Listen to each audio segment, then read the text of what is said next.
First ever meeting at the group stage of the 1998 edition. The Falcons humiliated the Lionesses 8-0 on home soil.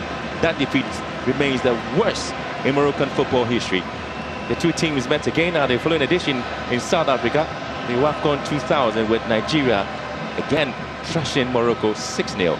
And so the story really needs to change for Moroccans if they have a chance of making it to the final. Do you think the Super Falcons, do you think they're going to trash the Moroccan team today? Well, we'll let you see as we wait patiently for things to set up here. It's an exciting night here in Rabat. It is the moment where the battle is ready.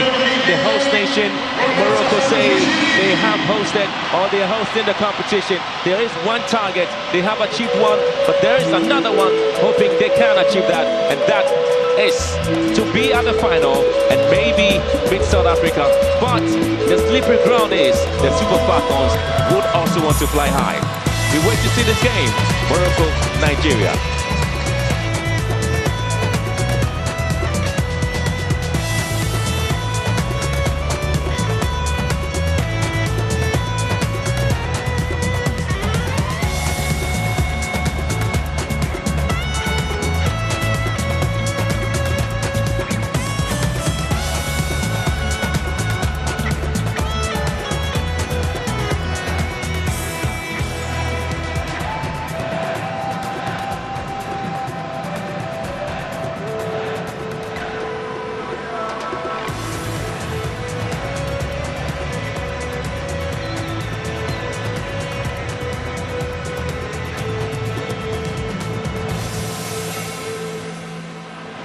Ladies and gentlemen, please stand for the national anthem of Nigeria.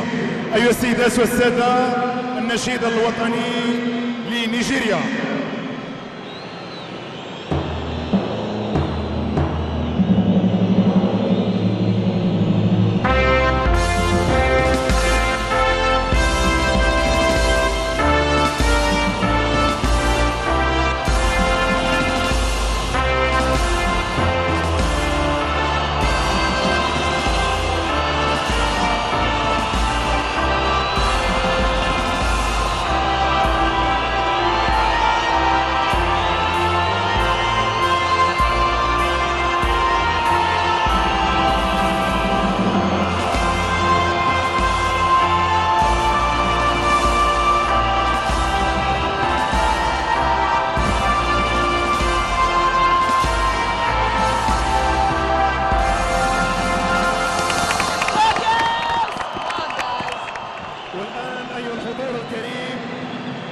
النشيد الوطني المغربي.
And so the 53,000 roaring noise from the Lionesses fans here at the stadium, ushering us into what we're linked to see a good game indeed.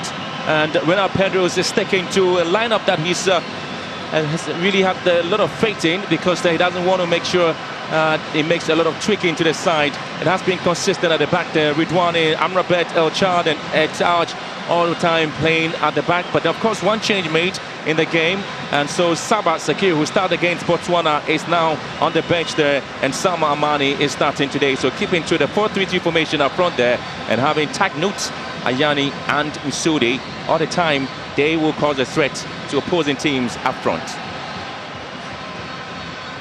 There's always a talk about how Chebak has engineered things in midfield, and also getting a little support there from Nakach and Amani. So it's exciting to see all these three midfielders playing a huge role. And here we come to the Nigerian side. I'm looking forward to an exciting day in the office there. But Mauritanian official Maria Rivette is going to lead us today with support there from Quincy Victoria, also from Mauritania. Also Karine Fomo from Cameroon will be the assistant referee too there. And almost everything is setting up beautifully there for us in this game. This is the VAR room. Expecting a lot of work to come in from the officials who are working seriously and getting the necessary support there. It is the Nigerian side, and as well as the rowdy wardroom, ensuring that this game will be that exciting, and ensuring again the Nigeria makes history and qualifying and seeing if they can win their 10th AFCON title. It's been one tournament the Nigerians have been pretty dominant in there. Another change made by the Nigerians. It is Francesco Odega who's sitting on the bench today, the ever entertaining Odega, and a place will be taken over there by Mexico Bay's Kanu. And Uchenna Kanu is expected to join up front together with the likes of Onomonu and Ajibade. But obviously you are looking at Uchebi and Anyinde, as well as Okobi, also playing some pivotal role in midfield. But it is going to be an interesting time there at the back when you have Hale, Ebi, Plumtire playing their role for the Super Falcons. And this is a game where you expect Nigeria to dominate the game with their physical presence, but the slick passing play of Morocco would also be needed here. This is a semi-final game where you do see the CAF president, Dr. Mochepe, also here together with a lot of ESCO members of the Confederation of African Football, and also the officials from the Moroccan Football Federation, all of them here to witness this mammoth game in our hands today. Yeah, I think this is going to be an interesting game. This is going to be everything, even before the final. This is one of the finals before the final. So the South Africa, they are already done. They are going to the finals. So now it's one of these teams that's going to play against South Africa. So this is the cauldron where Waldrum wants to make history with a final bet for Nigeria, seeking the 10th title as the dominant force in the game. Nigeria looking forward to making things count beautifully for them. It's been an exciting moment in terms of their history here, and as they charge forward, it's always going to be the Atlas Lionesses who seem to have a lot of faith in their fans who have been here in their numbers to see what they can give them. You obviously want to see the runs on the flanks where Tagnut is always charging forward, getting support as well, and there's going to be that infringement just close up to the box, because anytime Chebak as well as Rudwani surge forward, it's always going to be a problem there for the Nigerians to deal with it. A little bit of attacking at the knee there, and this is going to be a very interesting time for Chebak to see if she can. All the 3 goals she scored in the competition, the set piece supremo for the Moroccans. She's been able to do something exciting there for Morocco. Yeah, this is what you don't want to see for the Moroccan team, because they've been really good when it comes to dead ball. They've scored from set piece. So Nigeria, they have to be really careful with the kind of the free kick they're giving to this team. It's a good start there for the host nation, with Chebak here looking to find a way to hit the balls into very dangerous areas there for Morocco. She's been an exciting player for the side, and Chebak here drops it, looking for support there, and this time Amrabat just couldn't direct the ball as excited there for herself and the team. And El Chat also playing a part in the attacking play of the side. See how Chebak was able to lock the ball beautifully into the box there for El Chat to deal with it. Yeah, I think the defenders, they have to really play smart when it comes to committing foul very close to the 80-yard balls, because this is one part that the Moroccan team, they are really good. They are really good at. So they have to be really, really careful.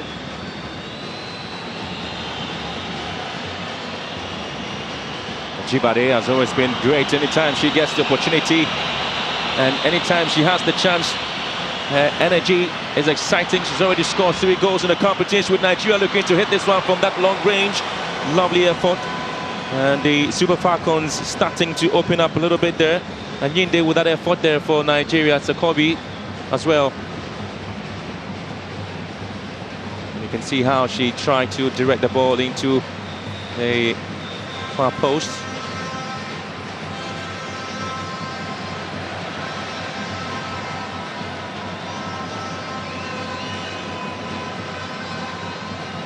Back in 2018 when Nigeria lifted the trophy in Ghana, the likes of Ebi as well as Jibade and Oshola played a huge role in the semi-final win against Cameroon.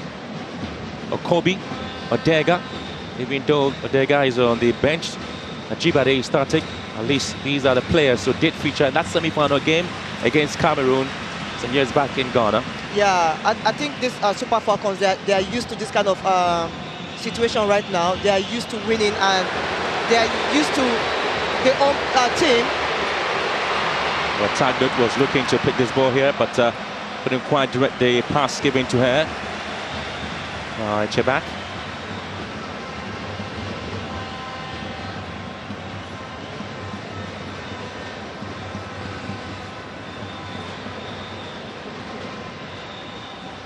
Budwani. Tagnut, the player of the match against Botswana. It's been very influential in the team here, the captain for the side. Morocco really winning all 4 matches in the ongoing competition in the opening round. As they try to find space there, it's going to be a Nigerian advantage. At least a little bit of an effort coming through from Amani, who sat out in the match against Botswana, but at least been able to get back into the starting role. Amani. One of the attacking players of Morocco have been pretty much influential on the goals scored. Tagnut and Sudi, as well as a support there from Nakech and Amani. Yeah, you can see the coordination between both players and the way they interchange position. So it's really difficult to track down. So the Super Falcons, they have to be really careful from the midfield, because that's the engine room right there. They have to be in control. So it's Tagnut, and she finds support on the flanks with Wani trying to charge forward, and she takes out Payne. Ball dipped in. Ayani is the target there, but she didn't quite get to it. And Nigeria leaving dangerously, but they're trying to turn things around now. Moving down the left-hand side. It's always going to be tricky there for the Super Falcons. Anytime they move, the energy is pretty much high. But this is Morocco. This is why they want to be there. The interesting bit about the Moroccan side is that they did start their competition hoping to qualify for the World Cup. Of course, they have done that. It's one dream they have achieved, but they also believe that if they have, or they push harder and push the gear to first, it's possible they can get to the final. Oh, they don't need gear 1 anymore. They need 5 and 6, and that's what they are doing right now. Gear 1, you just need to start, and then they're in the process of winning the cup, and you can tell from the way the supporters are supporting them and the way they're playing, they're taking the fight to the Super Falcons of Nigeria. Always have a way of moving the balls around sleekly, and have to give the ball a ball. This time Pangchai was able to lose possession. You can see how she's not excited about the decision by the lieutenant official Sudi, separating from the wide areas in terms of her position in the game. Well, Rashida Ajibade has been directly involved in 5 of Nigeria's 8 goals in Morocco, scoring 3 and registering 2 assists as well. Hasn't really played, or perhaps has seen plenty of the balls inside the penalty areas, but a bit of an interesting start there for Nigeria, with Onomono also playing a role up front, looking to get the support there from the likes of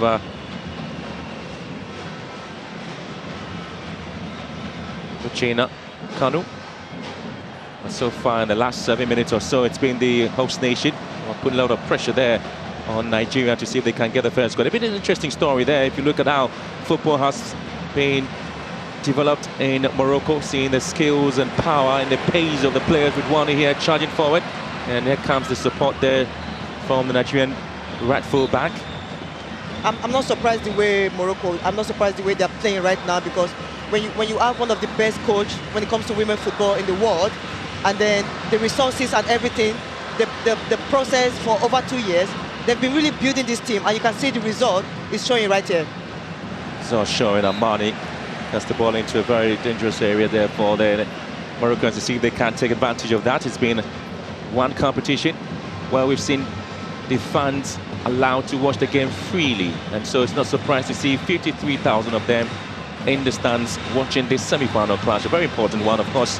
And Nigeria would like to make history as well, but they have to defend this piece from the Moroccans with Chebak, or to deliver that into the box. So we're to see what happens. Ball sent to the far post now. It's down to the goalkeeper for Nigeria to deal with the situation. Chiamaka Inanozie, one of the players who featured extensively for Nigeria as well back in 2018. She's been the safest pair of hands for the Super Falcons, and they're not really overawed or intimidated by the fans watching this game today here at the stadium, are they? No, not at all. That was what Okobi recently said in an interview. She said that the Super Falcon will not be intimidated by the supporters. And this is something that they are used to. Even when they played against Cameroon in 2016, they had over 42,000 fans, but they went ahead to win. So Nigeria, they are really good with stuff like this, the supporters, because for them, it's not their business. They are mentally strong and physically strong. So it's all about utilizing their chances. That is all they have to do right now. But the good thing with the Moroccan team is that you can see the way they're playing. They're actually taking the fight to the Super Falcons. They're not waiting or sitting back to absorb all the pressure. So the Super Falcons have to be careful also. Already a set piece advantage for Nigeria, where they center line and have to see how best they can. And so when the balls are delivered into the box, your expectation is you have the likes of Uchebe and Namono playing a role and seeing if they can intimidate the back line of Morocco. I've already seen a lot of green shirts in the box. Most all of them starting right in front of the 18-yard box. The ball would have to be delivered by Ebi. Sometimes when situations like that do happen, that's where the experience would have to come in. Ball cut out beautifully there. Sudi, Ebi rewinds the ball into the box, looking to pick up Plantar, and Morocco would have Rudwani and Taknout combining effectively there with Armani, but couldn't quite keep possession. Well, if June's FIFA rankings are anything to go by, obviously the Super Falcons will have no problem defeating the Moroccans.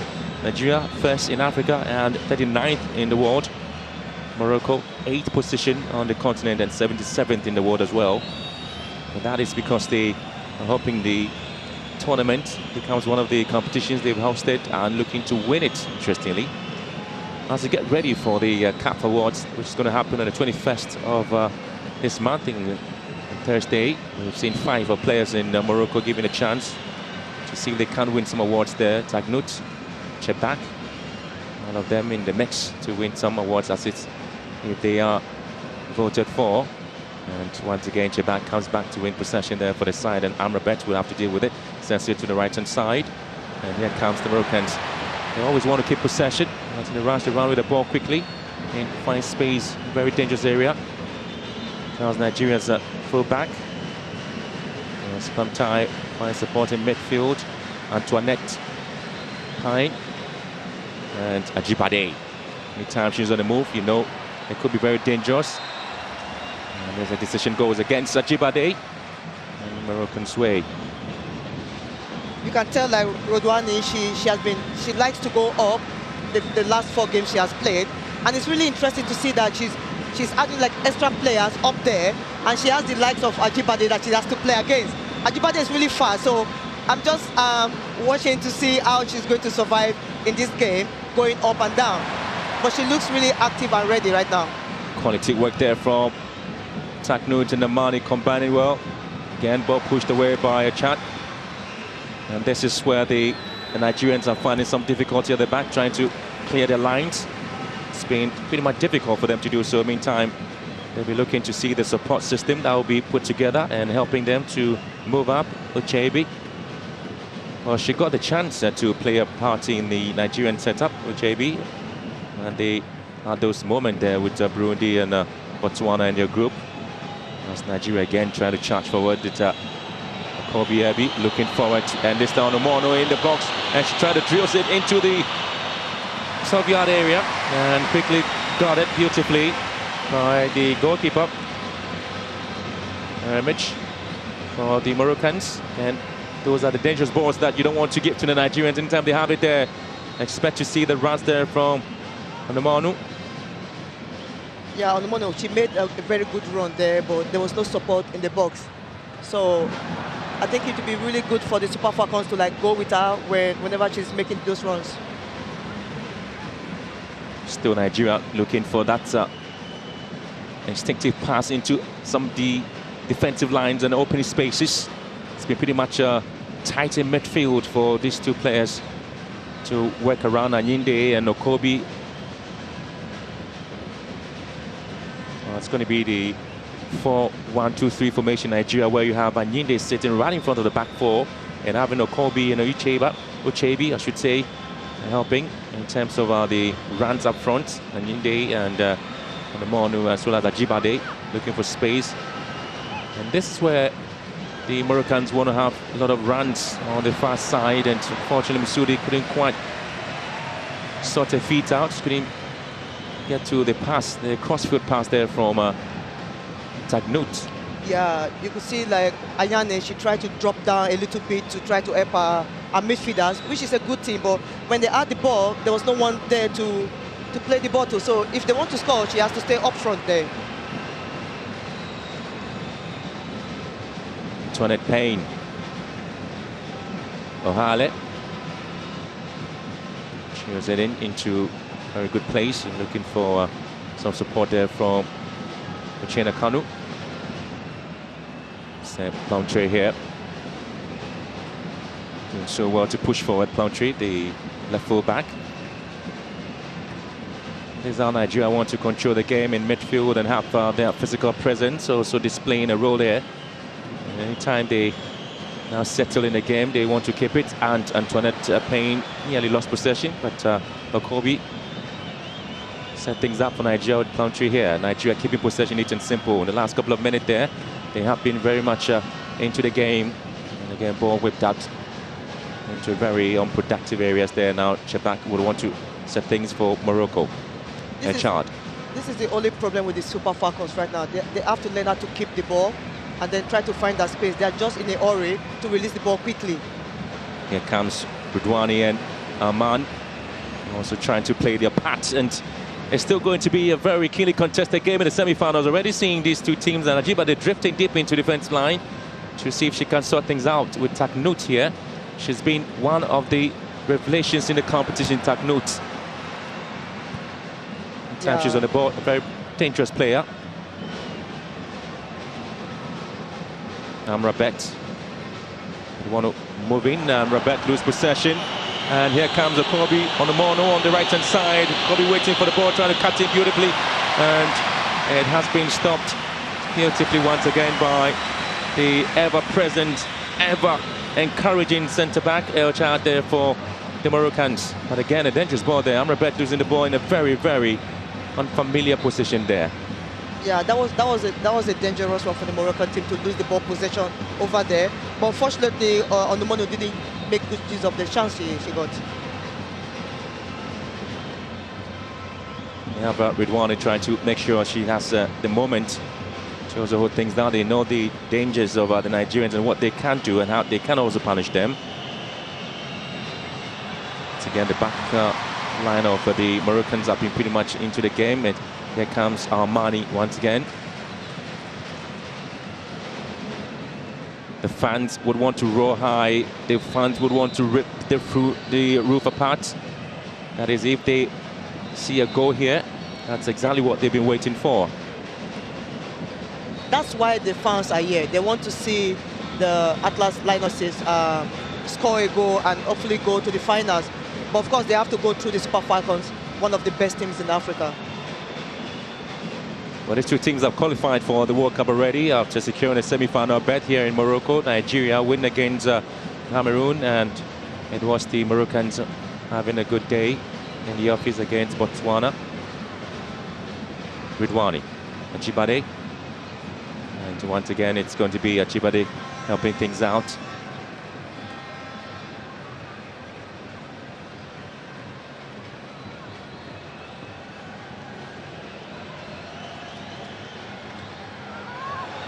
Silky here, Tagnut don't quite control things, and Ajibade would want to come in, charge forward with a speed.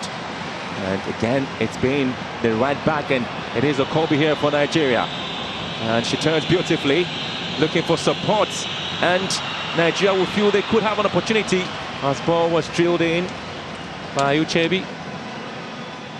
The Super Falcons beginning to open up. Anyinde also trying their best there to support things in the Nigerians attempt to move in, and in their quest to keep possession, sometimes the Moroccans always get the Nigerians the balls in very dangerous areas, and once again it was Anyinde and Okobi combining well to see if they can't punish, and you can actually see what she was trying to do here, Anyinde.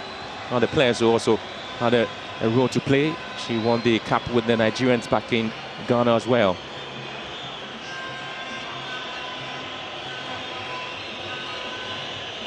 Expect to see some exciting balls into the box there, and see how the players are looking. The fans of Morocco ensuring that this time this ball will not hit the back of the net. These two teams have conceded 2 goals already in the competition. Ball drifted in. Emmerich comes out. She unable to deal with the situation, but Nigeria will still want to control. A little bit of a physical player by Onomono, and she tries as much as possible to go in. It's going to be a free kick advantage, but there's a player of Morocco already down in the penalty box, and Missoudi needs to be attended to. Yeah, it has been a really intriguing game. The way the Moroccan team, the way they're playing from the midfield, trying to stop the Super Falcons. And Anyinde and Okobi, they are the engine room for the Super Falcons. It's really nice to see that the way they are really supporting the attack line right now. Onomono doing a great job on the side there. But the Moroccan team, they're not giving them that space. You can tell that the coach has really watched the Super Falcons and is really giving them the antidote right now.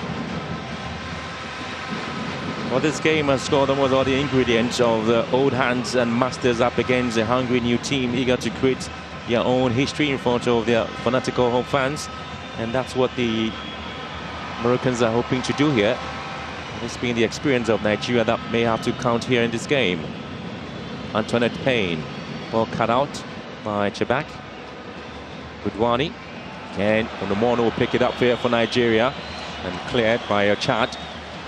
Only as far as Ebi for Nigeria. Plumtree here, charging forward on the left-hand side. And looking to whip one into the box. Cut up beautifully again by a Chad. Back again to Ebi. And this is Nigeria dictating, looking for that decisive ball into the middle third. Spain, the Moroccans currently back in their defensive line. Yeah, the first 10 minutes, they actually took the fight to the Super Falcons. But now the Super Falcons, they have really settled down. Now they're trying to play their game. So let's see how it's going to go. Ohale in control, being confronted there by Ayandi.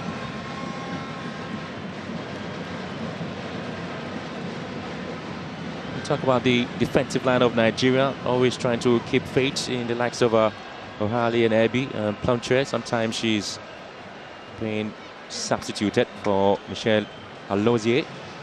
Yeah, Ohale and Onome, they're not key for the Super Falcons. She's like the rock, and Ohale, they have this connection as central defenders. They are really good. They understand each other. You saw when she came to the middle to try to help when Anyinde was up there. So they actually understand each other. They know how to support each other when they're out of position. That's one good thing about the Super Falcons.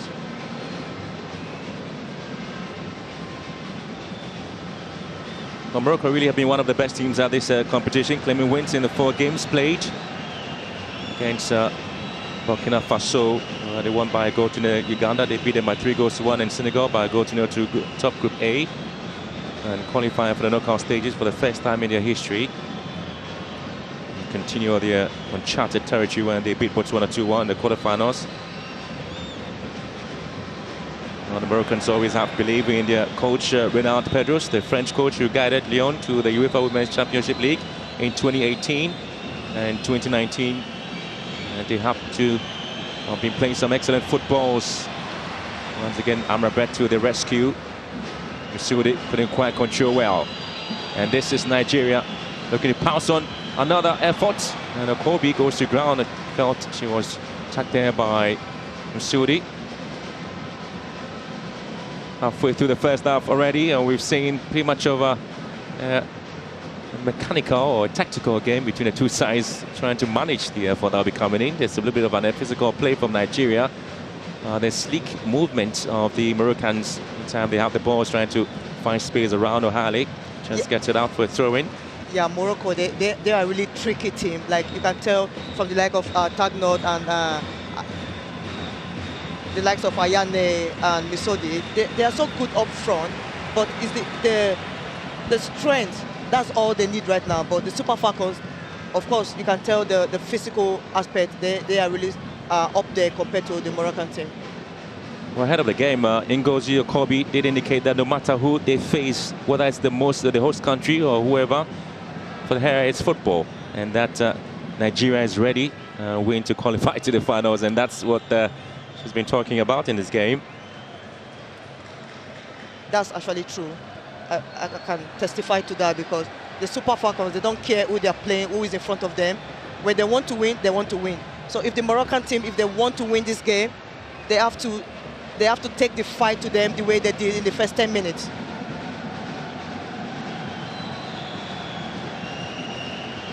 Always trying to use the wide areas, the Moroccans, especially the runs from Sudi and Tagnut, switching play sometimes. And they will stay in some areas where they expect the balls to be whipped in already. We've seen some runs coming in. I'm not surprised the way they interchange play, like they're trying different angles right here, because sometimes they might think the other side is a little bit weaker. They want to try and see if they can penetrate through the defense line. Well, the acknowledgement there from the Nigerian coach Randy Waldrum about the Moroccan team, and talked about the fact that he did see the team for the first time back in September and was pretty much impressed by the quality of the team and the way the football had developed, especially women's football here in Morocco. I also saw that he knows how the team can play. And seeing the development of the game, and surprisingly, Morocco is one team that has surprised lots of coaches in this competition. No, Morocco, they are the most tactical team in this competition. So when it comes to set piece, don't allow them come even close to your goal area. That's why the defenders, they have to be really, really careful when they're dealing with the players, because they are really, really tricky players too.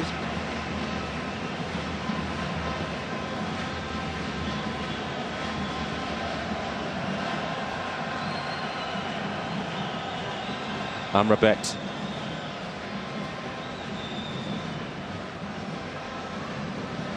Haj, the right full back, not able to control well, allowing Ajibade to pick it up here. Antoinette Payne here for Nigeria. Well, Payne has been pretty defensive in approaching the game. Ajibade giving the return of the ball by Onomono. Ajibade again, the Atletico Madrid player.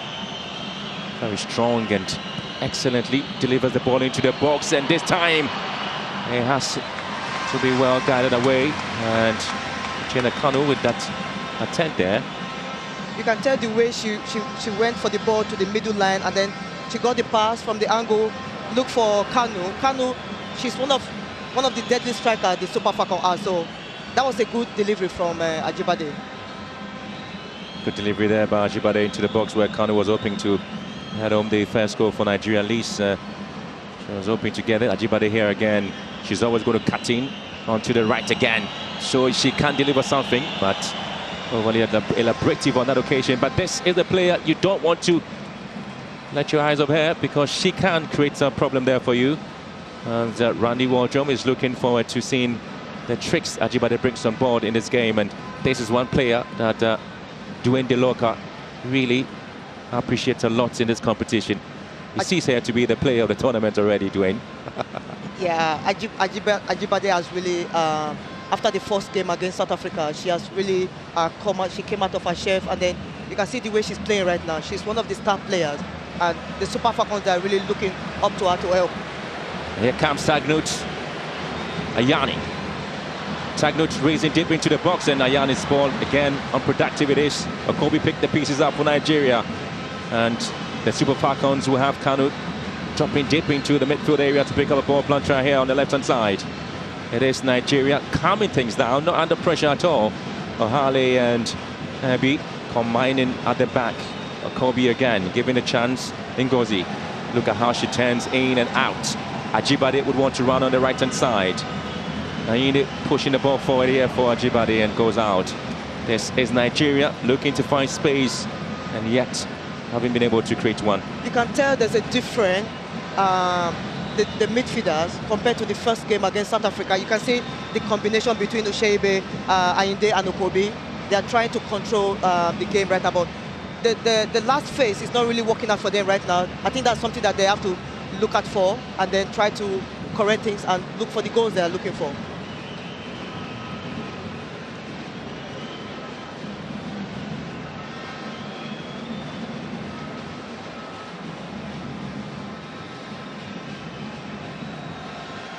This is the 25th game of the competition. So far, we've had 56 goals in 24 games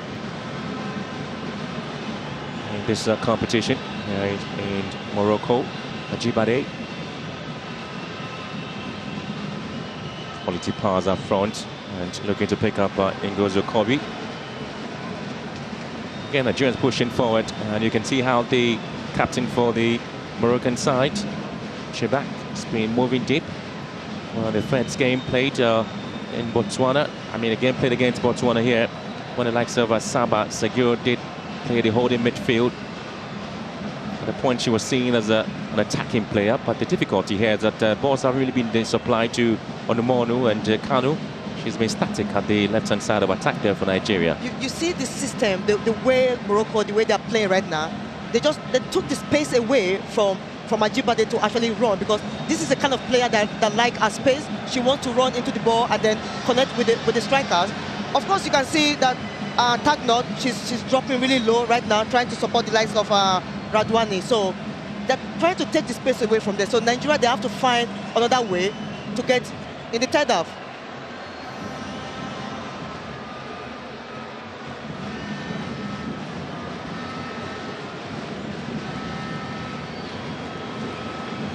Well, it's balling, dropped down by Chebak.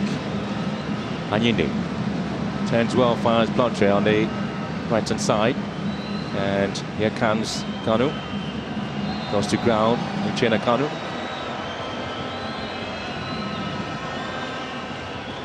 I'm a little bit surprised they've not used Kanu that much. They're just concentrating on Ajibade. I think they should try to to go different route if they want to get in goal, because now you can tell like 3-4 players and they are on Ajibade, and Onumonu is trying her best, but Kanu is one of the best strikers we have also in Nigeria that actually scored in a club. She scored 3 hat-tricks already, so she's one of the dangerous strikers we have. So I hope they can utilize those chances and those space also. As Nigeria do have a moment to deliver a ball into the box, already half an hour gone into the game, and no goal to either side. With a set-piece advantage to the Super Falcons, looking to silence the roaring sound of the Moroccan supporters who have come here in their numbers. It's going to be a moment for them if they are able to get in there. Ball delivered into the box, the far post goes wide. And a very unproductive ball delivered by the Nigerians. And Okobi could have done better, maybe deliver the ball into the near post, maybe again, where the likes of Ajibade was grazing in there to pick the ball. That was indeed unproductive set piece right there. These are like the important place you are, that you have to utilize all the chances you have, but she didn't deliver the ball very well.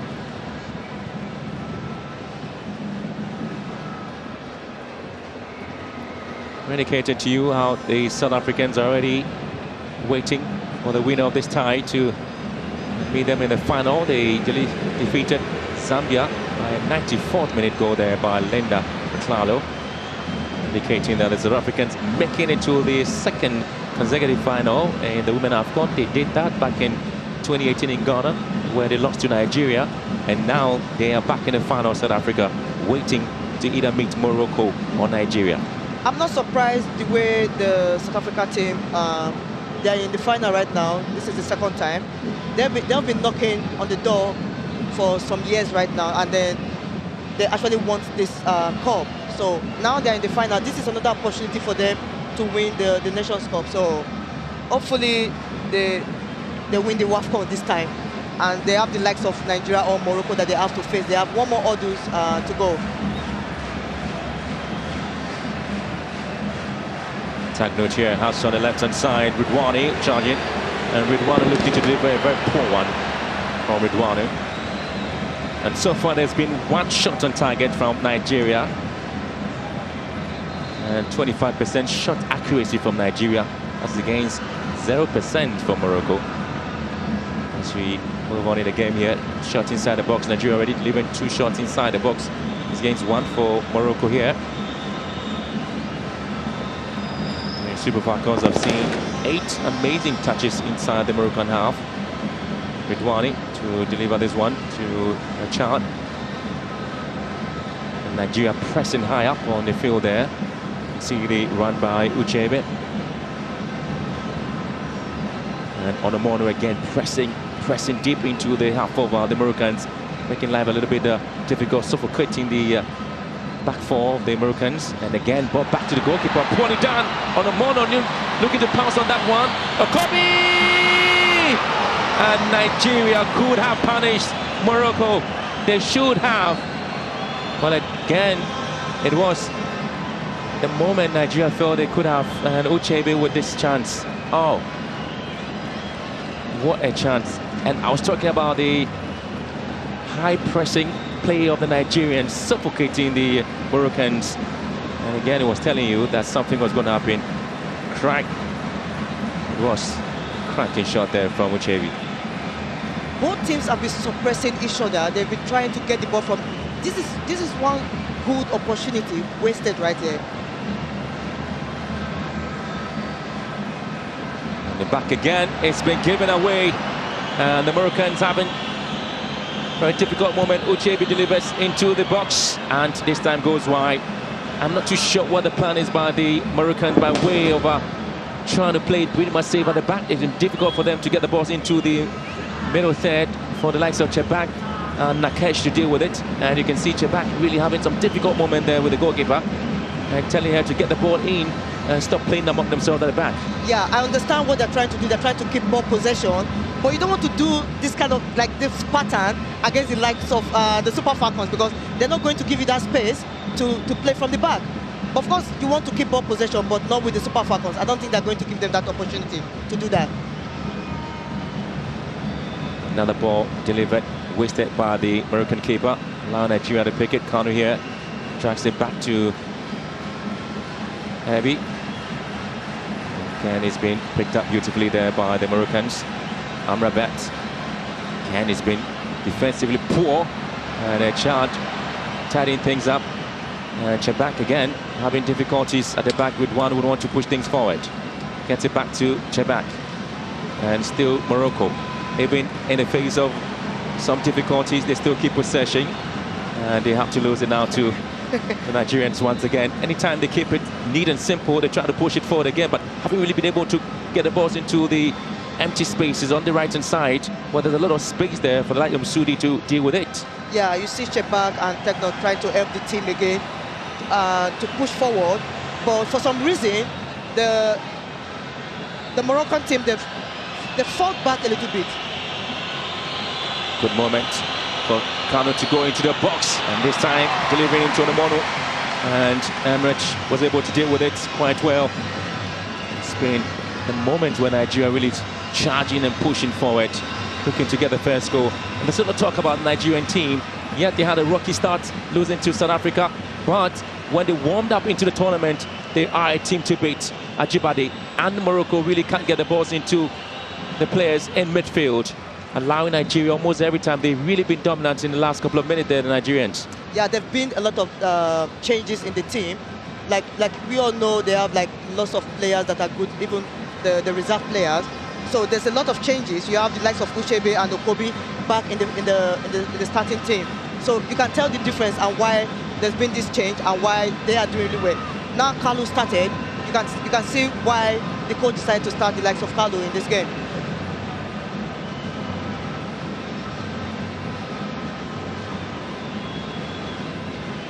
And here comes Kanu again, and Amrabat with a final touch on the ball there. I think the Super Falcons, they've really settled down in this game. Remember at first they were using Ajibade when I was saying earlier on that they should use the likes of Kanu, because she's also good and she's really fast. Now she's stressing them down the line over there, and then she's using the space really well.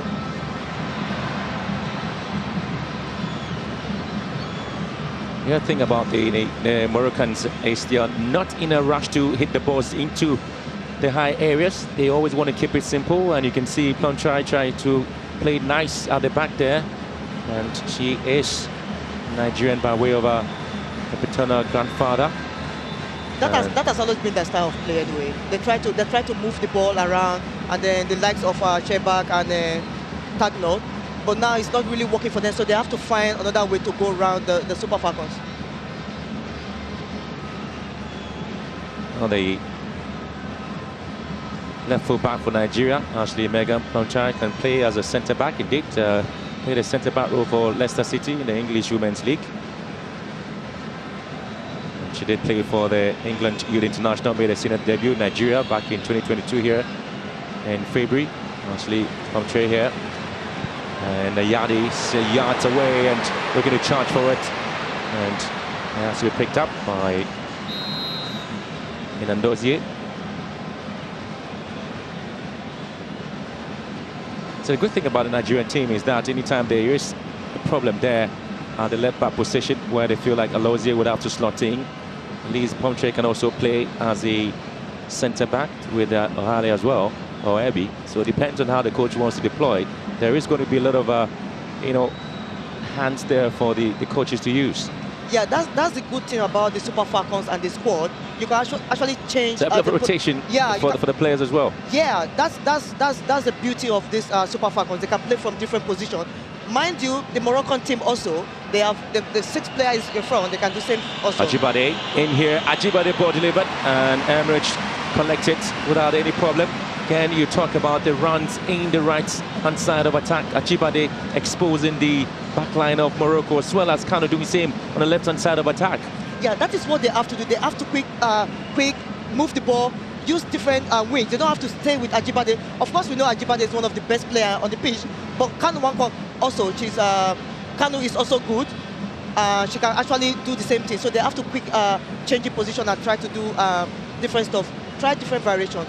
I think that we got there. And now with one on the line, Ajibade, beautiful interception there from Ajibade, and he had to pick up the runs of Onomono.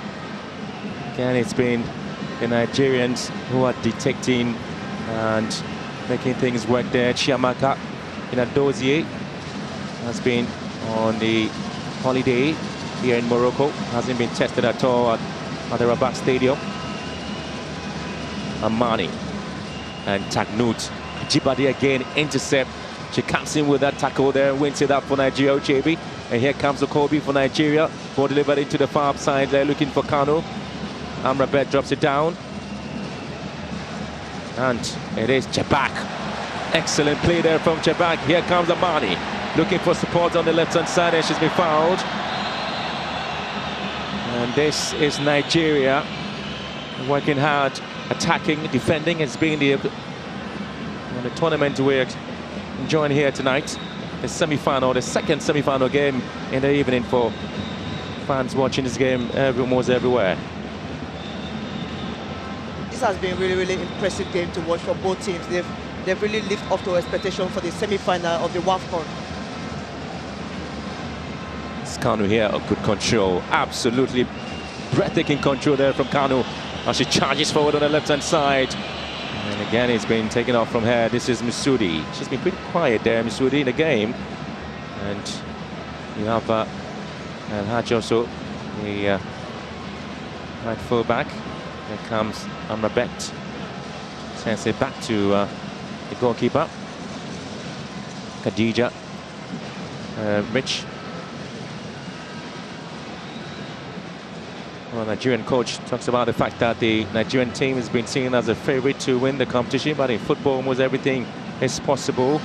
The underdogs in the competition here is the Moroccan side, but now it indicate to you how the Moroccans did see themselves as having a target, and that was for them to be at the World Cup. They have already achieved that target, but what becomes the interesting bit about this team is they have this self-belief that once at the World Cup, they still can have the moment. And Ajibade in here and goes to ground, and thinking there's going to be a decision there by the referee to see if there is a foul on Ajibade. And again, there was a A clash of heads there as the goalkeeper came out to deal with the ball there. Quick look at it again. Ajibade was focusing, a little bit of a push there. And but yeah, Eshad, yeah, both of them went for the ball. I think it was a clean one.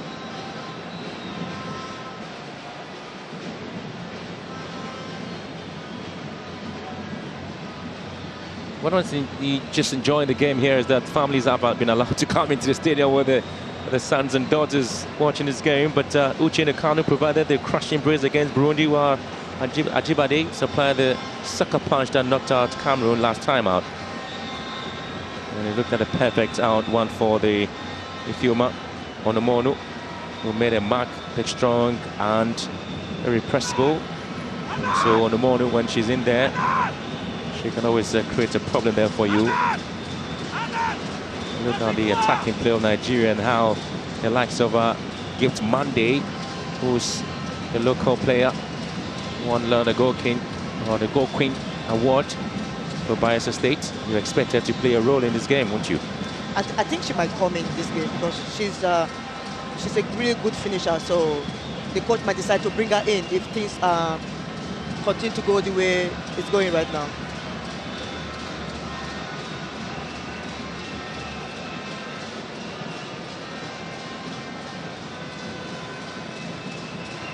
Antoinette Pine here.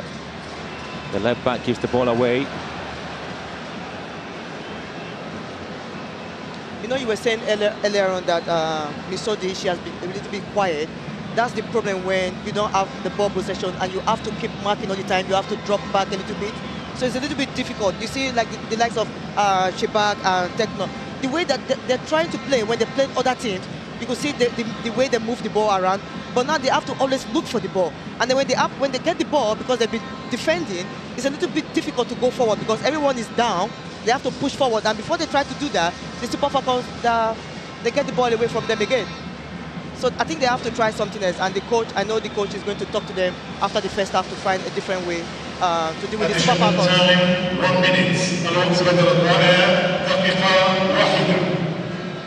Here's Spain. And Nigeria always keeping the ball.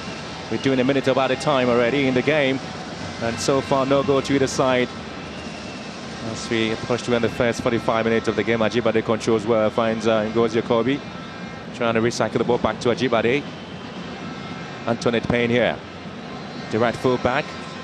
Was a player the club football in the United States, finds Ajibade on the right-hand side, and Kanu is waiting in the box there to bounce on it. And Onomonu, American-born attacking player for Nigeria as well. And this is another American-born. He can't another exciting play for the side here. And Plumtree just couldn't quite control well. Amani has been losing almost all the balls in very dangerous areas. Uchebi tries to drill one in here. It's been stopped. Okobi again recycles it into the box, and it's been headed back to the goalkeeper, Khadija. And so the final action in the first 45 minutes has been the Nigerians dominating play there, indicating to us that the defending champions are not ready to loosen up a little bit in this competition. They want to be uptight in there, and they have been doing that, occasionally attacking the Moroccans, and the Moroccans have been pinned to their defensive line. At half-time, it is Morocco 0, Nigeria 0.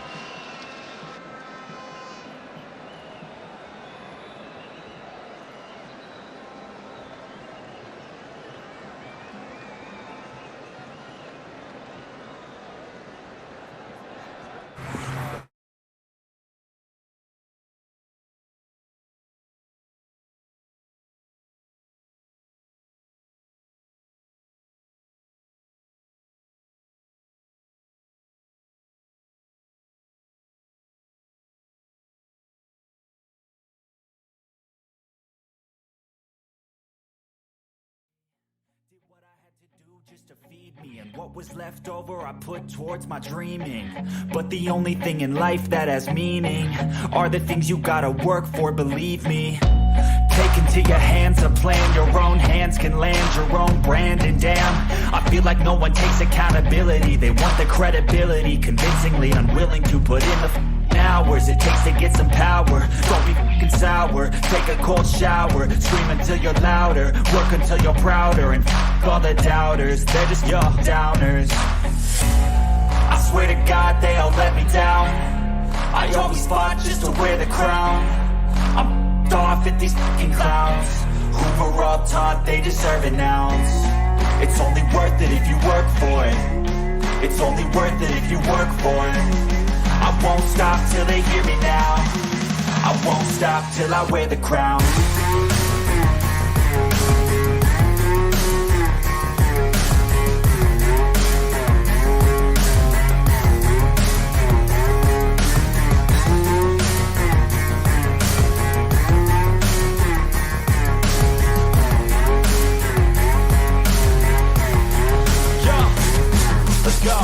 I'm just telling you to fight for your dreams, but it's not what it seems. Man, it's hard to be seen when everybody wants to be king. Yeah, they all wanna ring, yeah, we all wanna be free. So show me what you got, what you bring, how you fight in the ring, how you take a fucking swing. Do you got heart, are you mean? Got some scars, got some needs, are you willing to go bleed? I swear to God they all let me down. I always fought just to wear the crown. I'm off at these fucking clowns who were all taught they deserve an ounce. It's only worth it if you work for it. It's only worth it if you work for it. I won't stop till they hear me now. I won't stop till I wear the crown. I swear to God they all let me down. I always fought just to wear the crown. I'm off at these fucking clowns who were all taught they deserve an ounce. It's only worth it if you work for it. It's only worth it if you work for it. I won't stop till they hear me now. I won't stop till I wear the crown.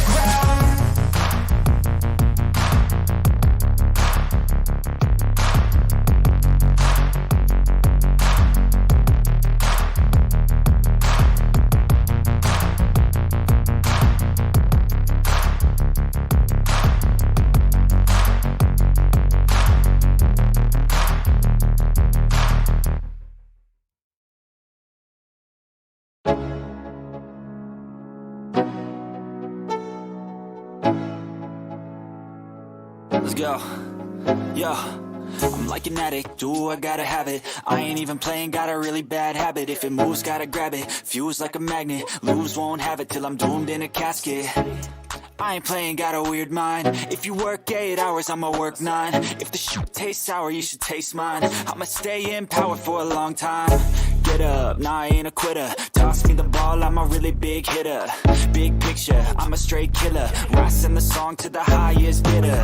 Got juice, got gas, I'ma move fast. New shoes, new tracks, like who's that? I'm new, come back, better than last. Yeah, it's a new me, never gonna look back. I'm never gonna look back. Cause damn, I was built to last. You move slow and I move fast, and that's facts. Only I can make a change. Slowly take a step today. I will never be the same. Cause that's what it takes.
Okobi.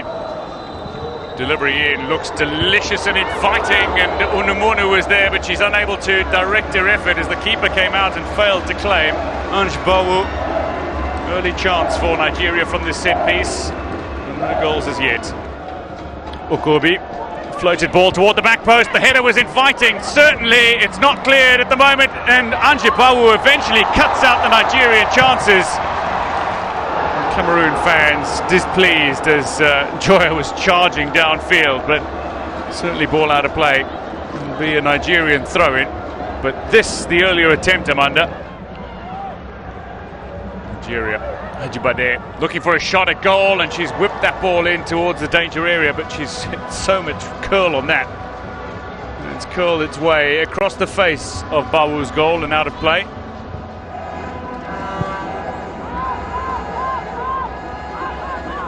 Aburiongene cuts back, great shot here from Aburiongene, great chance at least, and she's pulled her effort dramatically wide. A theatrical reaction from the Cameroon captain as she was woefully off target. Look at the skill.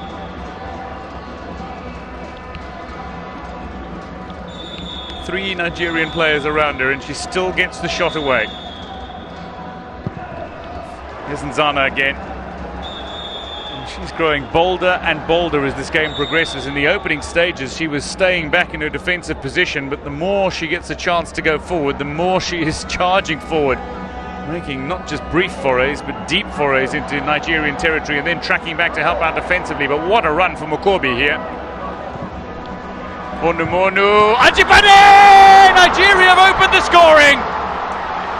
It was coming. And champions find a way. Nigeria are proving their pedigree with the goal early on in this second half. Ajibade with their third. Now joint lead in terms of goals scored at this tournament with the Morocco captain Gislan Shebak. But right now that matters for nothing. It just matters they've breached Cameroon's defence. The first shot on target, a first Nigerian goal. We spoke about the individual brilliance that will have to really surface as Okobi just initiates that move again, a blistering move, takes on 1 or 2, 3 players. When there's no way, recycle the ball, perfectly executed all round from the Nigerians. Absolutely superb. What a delivery from Onumonu. And Ajibade there to finish. What a finish. Belek. In towards Mbam, but away by Onome Ebi again. It's come here the way of Gabriela Buriongene. Looks to unleash the snapshot and does, but drags her effort. Several players immediately around her. But she's still able to get the shot away through the legs of Ushebe as well. Ajibade there just being the guilty party, with just the two centre backs just really shouting.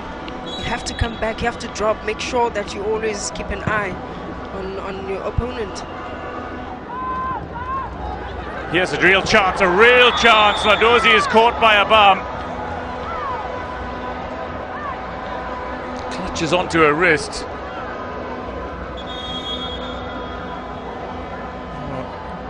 From Nadozi's perspective, I really hope this is not serious. Coming across the goalkeeper and connecting with her arm. And now Onumonu behind the defence. Onumonu! And she's shot over.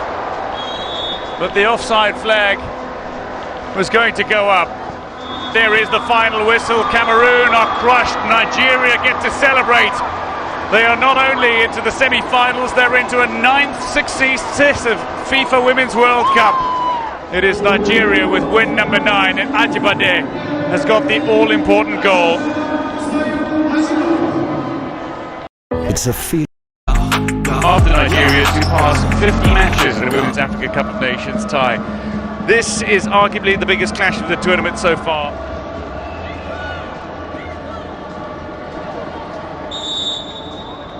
Okobi. Delivery in looks delicious and inviting, and Unumonu was there, but she's unable to direct her effort as the keeper came out and failed to claim. Ange Bawu, early chance for Nigeria from this set piece, and no goals as yet. Okobi, Floated ball toward the back post. The header was inviting. Certainly, it's not cleared at the moment. And Anjibawu eventually cuts out the Nigerian chances. Cameroon fans displeased as Joya was charging downfield, but certainly ball out of play. It'll be a Nigerian throw-in. But this, the earlier attempt, Amanda. Nigeria, Ajibade looking for a shot at goal, and she's whipped that ball in towards the danger area, but she's hit so much curl on that. And it's curled its way across the face of Bawu's goal and out of play.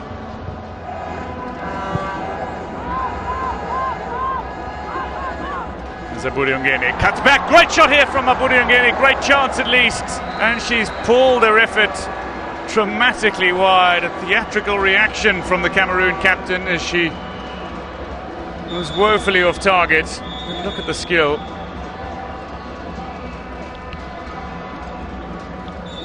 Three Nigerian players around her and she still gets the shot away. Here's Nzana again.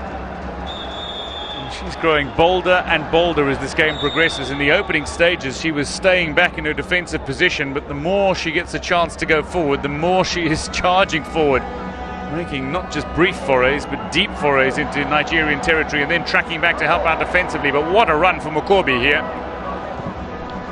Onumonu, Ajibade! Nigeria have opened the scoring. It was coming. And champions find a way. Nigeria are proving their pedigree with the goal early on in this second half. Ajibade with their third. Now joint lead in terms of goals scored at this tournament with the Morocco captain Gislan Shebak. But right now that matters for nothing. It just matters they've breached Cameroon's defence. The first shot on target, a first Nigerian goal. We spoke about the individual brilliance that will have to really surface as Okobi just initiates that move again, a blistering move, takes on 1 or 2, 3 players. When there's no way, recycle the ball, perfectly executed all round from the Nigerians. Absolutely superb. What a delivery from Onumonu. And Ajibade there to finish. What a finish. Belek. In towards Mbam, but away by Onomiebi again. It's come here the way of Gabriela Buriongeni. Looks to unleash the snapshot and does, but drags her effort. Several players immediately around her. She's still able to get the shot away through the legs of Ushebe as well. Ajibade there just being the guilty party with just the Moroccans against Nigeria. Before the game, the Nigerian Football Federation President Amaju Pinnick urged the Nigerians to think of Nigeria and their success of millions of fans back home as they come up against the Moroccans. Perhaps the toughest hurdle there for Nigerians, especially in this competition. Looking at the fans who come here in their numbers, and so there's plenty to look out for. Both teams remain unchanged in the second half as we have the Nigerians ready to set us underway here. It is Morocco on the left-hand side, Nigeria on the right. And this is the semi-final, the second semi-final game in the Women African Cup of Nations. The Super Falcons will definitely moving into this competition. They have won 9 titles in 11 finals. And that's before the competition here. And they're hoping to make it to their 12th finals and win the title for the 10th time, but they have to scale this hurdle here against the Moroccans as the set piece will be delivered there by Ebi. Sets it down to the penalty box of Morocco. Drop down, and Nigeria want to recycle the ball back again. It's going to be a counter-attack here, and this time it is going to be pushed by way because Amani was thinking about her player back then. Again, it's a bit confusing why Amani would have to push the ball out for throw-in when she could have just charged forward, because then she didn't know the gravity of the injury situation for her teammate. Yeah, I think she has to be really careful there because there was no point for her to be in a hurry because the Super Falcons, they have 3 defenders waiting for her. So I think that was a smart move from her. And it's also important, there's more to football. She has to think about her teammate. Again, a quick look into the tackle there on Ayani. And the referee want to check the VAR to see if indeed it was a very deliberate foul there on Ayani. Prior to the ball pushed away there by Sama Mani out there for a throw-in. So that bit of confusion there. As again, looking at what the injury situation was there against the Mani there. And so this is the foul you're looking at. Just a little bit of a leg on the ankle there. We did see one just happen in the game against when Cameroon played against Botswana. A red card was given in the game there to Fatumatu. And now it's just going to be a situation to look at as Ayinde is judged to have illegally stepped on the heels of Ayani. And there's a dangerous tackle there that warrants a count not to be given out. It will be determined there by the returning official, Maria Rivet. We've seen similar offense happening there. And again, a red card was given to Fatimatu. We did see that happening in Botswana, Cameroon yesterday, where a red card was given. Similar tackle there. And so Maria Rivet, but the referee has to decide if it was consulting the VAR, is coming back to see whether it's going to be a foul there. And she goes to a back pocket, and it's going to be a red card to Nigerians. Ayinde. This is the very first red card to the Super Falcons in the competition. Halimatu Ayinde comes into the starting lineup. Played in a semi-final in Ghana when Nigeria played Cameroon. And this is the tackle. And this is a red card offense. To be fair, that was a red card. That was a red card. You should know there's VAR when you're playing this kind of game. So you have to be really careful when you are. And for me, I feel this is really unnecessary tackle. That was really uncalled for. She shouldn't have done that. A 27-year-old Halimatu Ayinde, playing the club football in Sweden, has been shown the red card. Perhaps the very first red card of given to the Nigerian team in this tournament. And Ayinde was part of the Nigerian team of the 2015 FIFA Women's World Cup and the winning squad of the 2014 Africa Women's Championship. So this is how it's going to play out for Nigeria. 10 against 11 in the entire second half of the game. Is it an advantage to Morocco? Yeah, sometimes it might be an advantage. At the same time, it might be a disadvantage for the Moroccan team. Because now the Super Falcons, they have to fight if they want to be in the final. It's going to be a little bit tactical switch there by Coach Randy Waldrum. The cauldron here is charged up. The fans of the Atlas Lionesses up on the roof there. So the free kick actually has been given because the referee waved play on because the Moroccans had the ball and Armani pushed it away. And here comes the Moroccans as they try to push forward here. See if they can have a moment to go forward. Tagnut still pushing. Silverhead.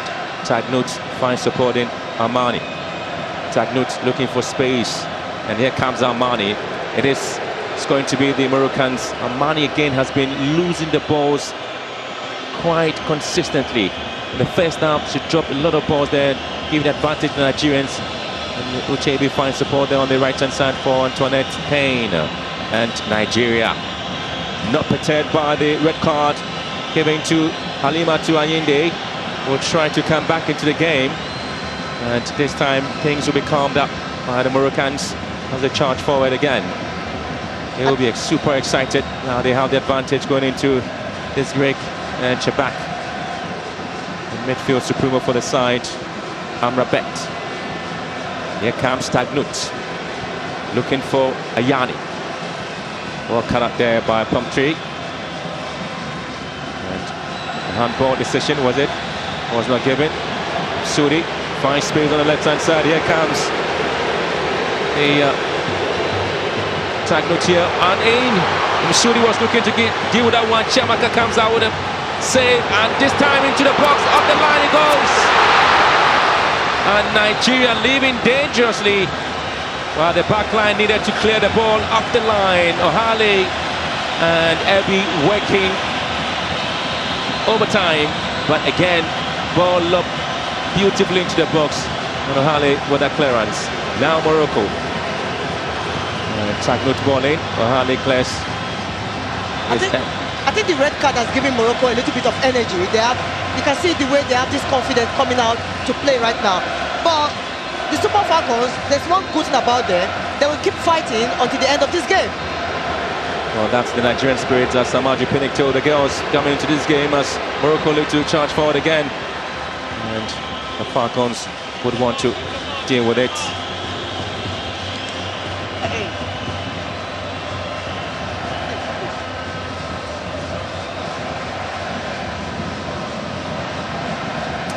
It's going to be an interesting time there for the Nigerians and see how the tactical switch there by coach Randy Waldrum is going to affect the play of the Super Falcons. But I'm conscious to repeat exactly what Amaju Pinnick told the Super Falcons, and says to think of Nigeria and there's scores of millions of fans back home when they enter the pitch there. And I always talked about the Nigerians around there, and the Super Falcons are looking to charge forward again. It's Onomono was given the huge responsibility to see if she can't get the first goal there for Nigeria, as they have been pushing and pushing again. The red card once again has not changed anything about Nigeria, but Ayani here has been preferred. Ohale policing here and showing that her security is uptight.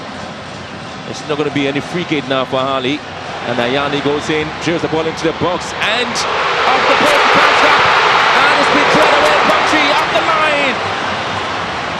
Ashley Pumphrey, the saviour for the Super Falcons.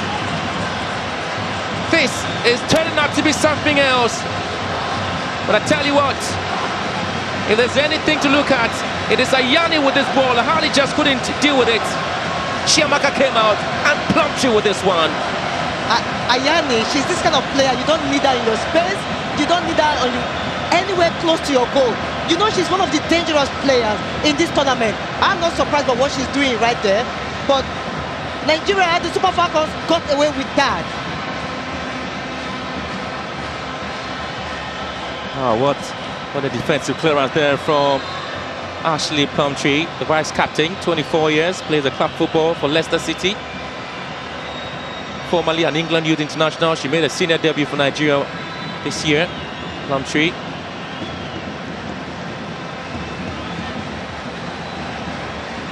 I think what Picnic Amaju, the NFL president, told the Super Falcons is actually correct, because football is everything when it comes to Nigeria and the supporters. They take things really personal, so it doesn't matter, even with the red card, they still expect the Super Falcons to win this game. So for them, football is personal. There's no two ways about it. Ngozi Kobe finds Onomono. Ajibade is the target here. She picks it up in midfield. She's actually dropped deep to deal with the ball. Turns well, finds Antoinette Payne. And here comes Nigeria on the charge forward. Ajibade gets the ball into the box. They're looking for Kanu. Has been dealt with beautifully there by Khadija. Good play there by Ajibade. If she has anything to produce in this game, I'm just looking forward to Ajibade. And she really controlled that situation right there. These are the things you expect your goalkeepers to do, to take command of the goal area. Ashley Pumphrey goes with it, and Sudi goes round Pumphrey here, looking for space on the wide areas, and finds Tagnut. Sends the ball into the box, and Ebi clears only as far back as Ayani picks it up again. She has Ashley Pumphrey to deal with it, and Ayani sends it back into the box again. This time it will be dealt with, taken off the line. Well, the fans of Morocco were hoping at least it's going to be a corner kick, but then she's come out in the game there. Ayani. You know, the Moroccan, this team hasn't scored from open play. All the goals have come from dead ball situation. So Ayani, she's one of the best players in this tournament. She hasn't actually found a goal scoring boot yet, but the way she's going right now, she looks really dangerous against the Super Falcons defense line.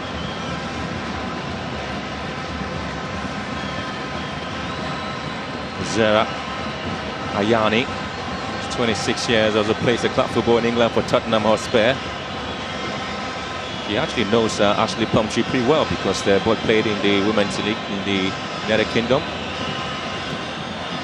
As the Americans try to get the balls out from the defensive line, and Plumtree will chase and get this one here for Nigeria.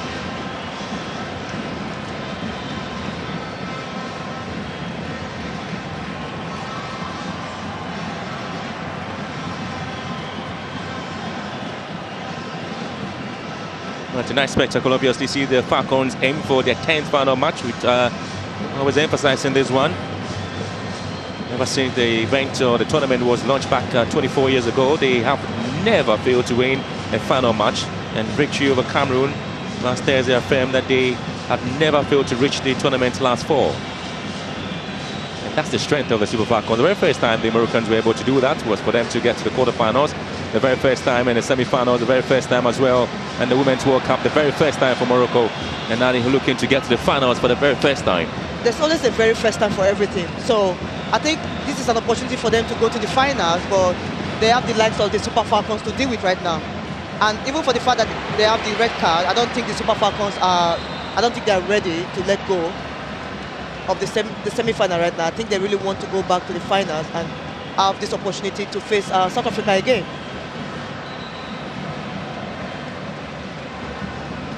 Foul. Well, if you consider history basically into the competition, Morocco Lionesses come into the game as the dwarfs beside the Super Falcons. We'll take the inaugural edition of the women's competition hosted by Nigeria, and you look at the strength of the Moroccan side and how they have invested a lot in football and getting the team to where they are, the strength and the ability to get the supporters behind them, clearly to indicate that the Moroccans are ready to give almost everything into the game to see if they have the chance to get into the final. And that's the reason they're here in numbers, to support the side. If you check the time, it's that 14 minutes after 10 p.m. here in Morocco, and the fans are not giving up, are they? No, they are not. And this is what we want to see in women's football. We want to see the fans come out and support women's football. The Moroccan, the fans, they haven't really disappointed. They've been showing up and trying to push this team, and you can see how it's really up in the women's team. And again, on the evidence of their performance at the Aisha Buhari Women's Football Tournament, where Nigeria hosted in September last year, but the run of the Moroccans should not be seen or perhaps treated as kick gloves because they've been working hard. Nigeria seems to have a problem there with their centre back, and that's Ohale. It'll be disastrous there if they are not able to keep her in good form, as they already have a problem there with the red card given to Halima to Anyinde. I think that was a big blow for the Super Falcons, because Anyinde is like the engine room. She's the one protecting the central defenders. For her to be out earlier in the second half, I think is a big blow to the Super Falcons. Well, Nigerians are really counting on the support of Rasheedat Ajibade, Uche Nakanu and Francesco Dega. Gives Monday on the bench, Chris Uchebi and Ngozi Okobi.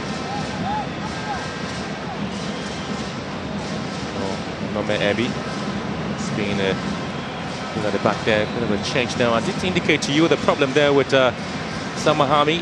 She has been disappointing in the game. Selma Amani really has not lived up to expectation.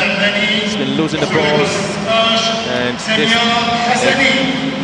Samia Hassani has been given the opportunity to come in here. Another ball delivered into the Moroccan box, and this is going to be Tagnut, always looking for the depth touches there for Tagnut, and she tries to win back possession.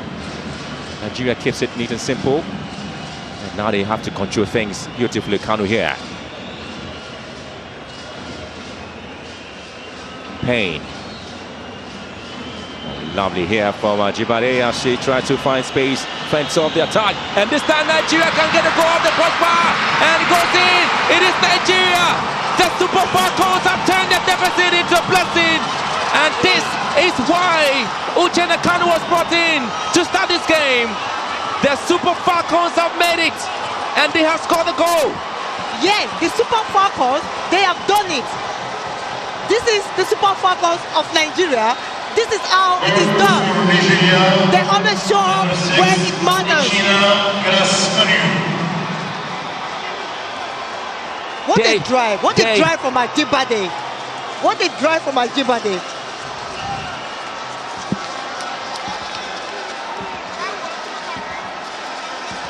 I tell you what, credit Ajibade, credit to Onomonu, credit to Uchenna Kanu. And I tell you what, she is a tormentor. Her eyes was on the ball, looking and checking if the ball is actually gone, but the ball bounced back and then she just finished it. Well, and again, you can talk about this lady, Ajibade Rashidat, and look at that. Onomonu, this one, ball off the cross, the side post, came off. There is going to be silence. There is total silence in the cauldron. The fans are not happy right now. And so this is the goal scorer, Uchenna Kanu, 25 years, made a debut for Nigeria, the senior debut back then in 2019, a 1-2 friendly defeat to Canada. She represented Nigeria at the 2014 FIFA Under-17 Women's World Cup and the 2014 FIFA Under-20 Women's World Cup. She's paid her dues here for the Super Falcons, and she scored an interesting goal there. That obviously will see if Nigeria get to meet South Africa again, and it's going to be a repeat of what happened back then in 2018. But I have to say this, and a very loud announcement there, the cauldron is silent, only to have the Nigerian fans who are not up to 200 enjoying. This is one thing about the Super Falcons. I keep telling people, like, they always show up when it matters. It doesn't matter if you give them 2 red cards, they are still going to play and then find a way to score. Right now, even the red card has even given them extra energy for them to play. You can see the likes of Kanu. She dropped back to the middle and then she went ahead to score that goal. That's to tell you the energy, the strength, the physicality of this game, and how the Super Falcons, how they are ready to go for this game. Because all the time, even before the competition started, they said they wanted the 10th, they want to win for the 10th time. It doesn't matter if they win it for the 9th time, they want to go for the 10th time.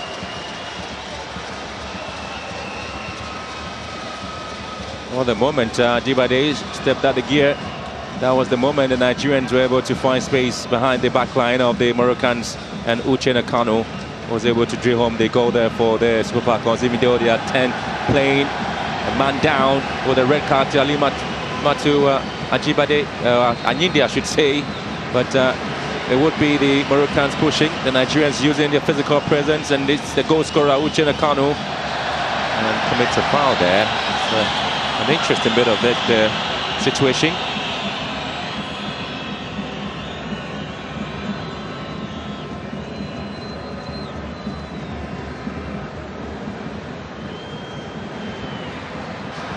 And so this is going to be a handball called out by the Moroccans, and this is where they feel they should be given a chance to see if something came out here. It was Ayani who was looking to hit the ball in, and it came off the body of a Nigerian centre-back, but the Mauritanian official didn't even have a check. She was so convinced it wasn't a handball. And Ayani again giving a chase here into the box. Ayani going in. Ayani looking for support. Ball drilled, and it comes back, and so it is going to be the penalty goal! It's only here for Morocco. They have found the back of the net. They have gotten a penalty goal. It is game on. Yes, what a goal! This is really game on. The fans, they are walking from the sleep. What a goal! Moments ago, the cauldron was silent. Now it is absolutely. This is going to be an interesting evening. I promise you that. It is a long night in Rabat. The roof is on fire now. The roof is indeed on fire. So Sana Msudi with a equalizing goal. But again, talk about the drive there from Ayani. This is a night. This is a feast on women football, empowering women football, and indeed, they are empowering the fans here as well. This is the kind of football we want to see in the semi-finals of the Wafcon, and it's living up to expectation right here, right now. What a goal! Can Ayani pull through it? And this time it's going to be Samuel just was given a chance to come on in a game to take out Salma Mani. Samuel Hassani, and back the goal was scored there by Sana Msudi in the 18th shirt. Uche Nakanu for Nigeria for the first goal, and then Msudi delivers. 22 years, played for club football for ASFAR here in Morocco, the goal scorer. We've seen the runs there from 17 shirted, 8 Hutch, the right full back. Plumtree here.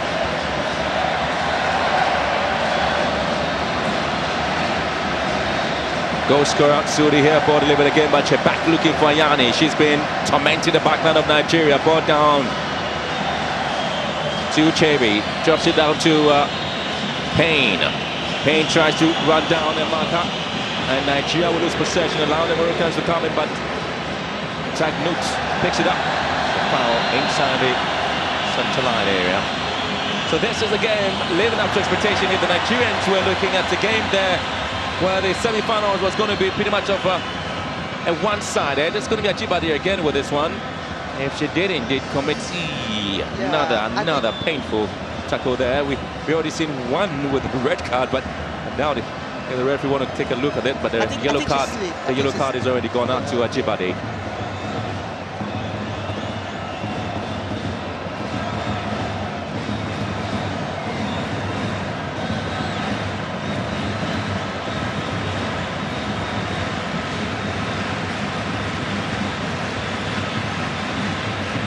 So we have an open game in this competition.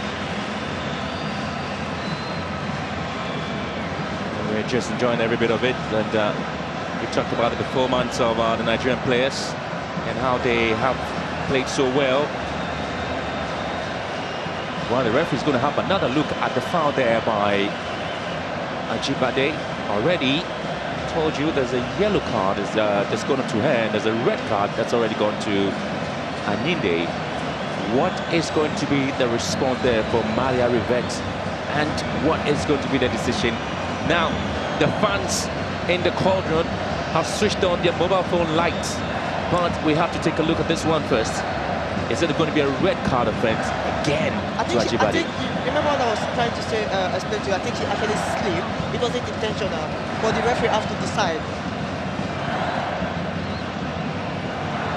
It's a very dangerous tackle, I'll tell you what. It's a night full of physical tackles and decisions there by the players, and how it has to be dealt with. I've spoken extensively about these particular tackles that will be coming in, and how the referees are trying to protect the forwards or the attacking players.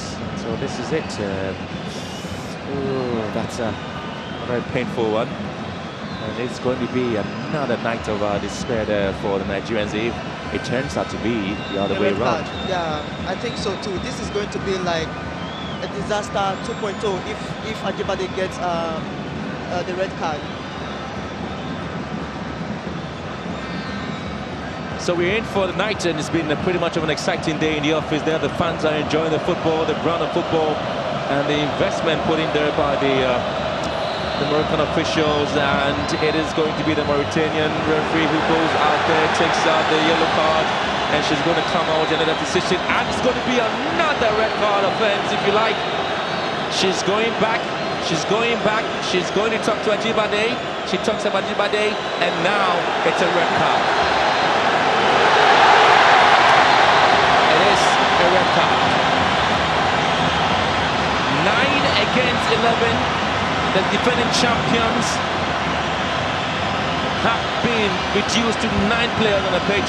disappointment, despair there for Shootout Ajibade. And Nigeria just can't believe what is happening. They have seen their dreams being shattered. And this is what Morocco think is going to be their lifeline to the final. I think this is a great opportunity for Morocco right now for them to continue this game, because now the Super Falcons of Nigeria, they have 2 players down, and this is a team that likes to move the ball around, interchange position. So this is going to be a difficult one for the Super Falcons of Nigeria.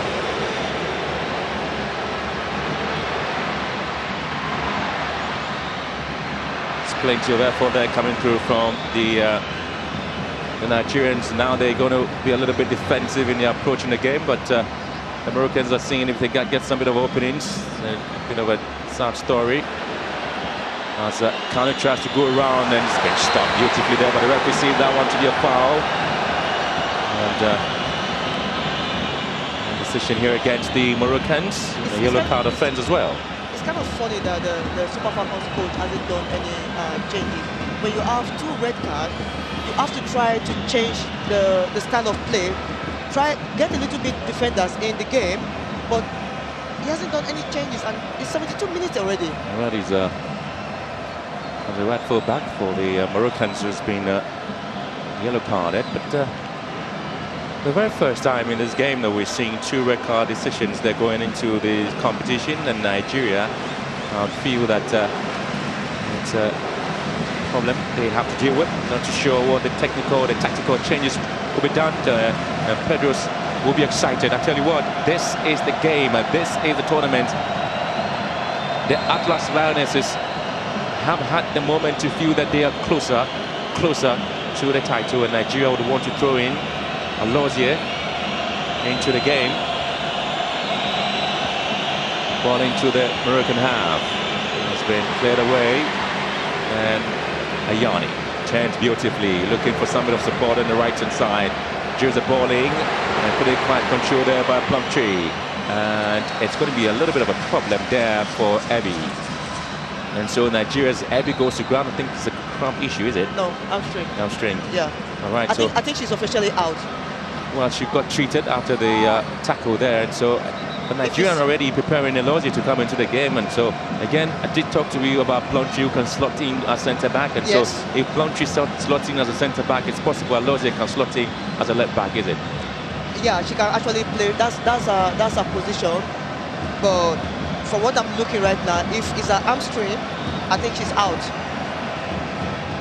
Well, the good thing for Nigeria is they are able to get the rotation right for the players in there, and so that's the Sudi who was able to get the equalizing goal there for Morocco.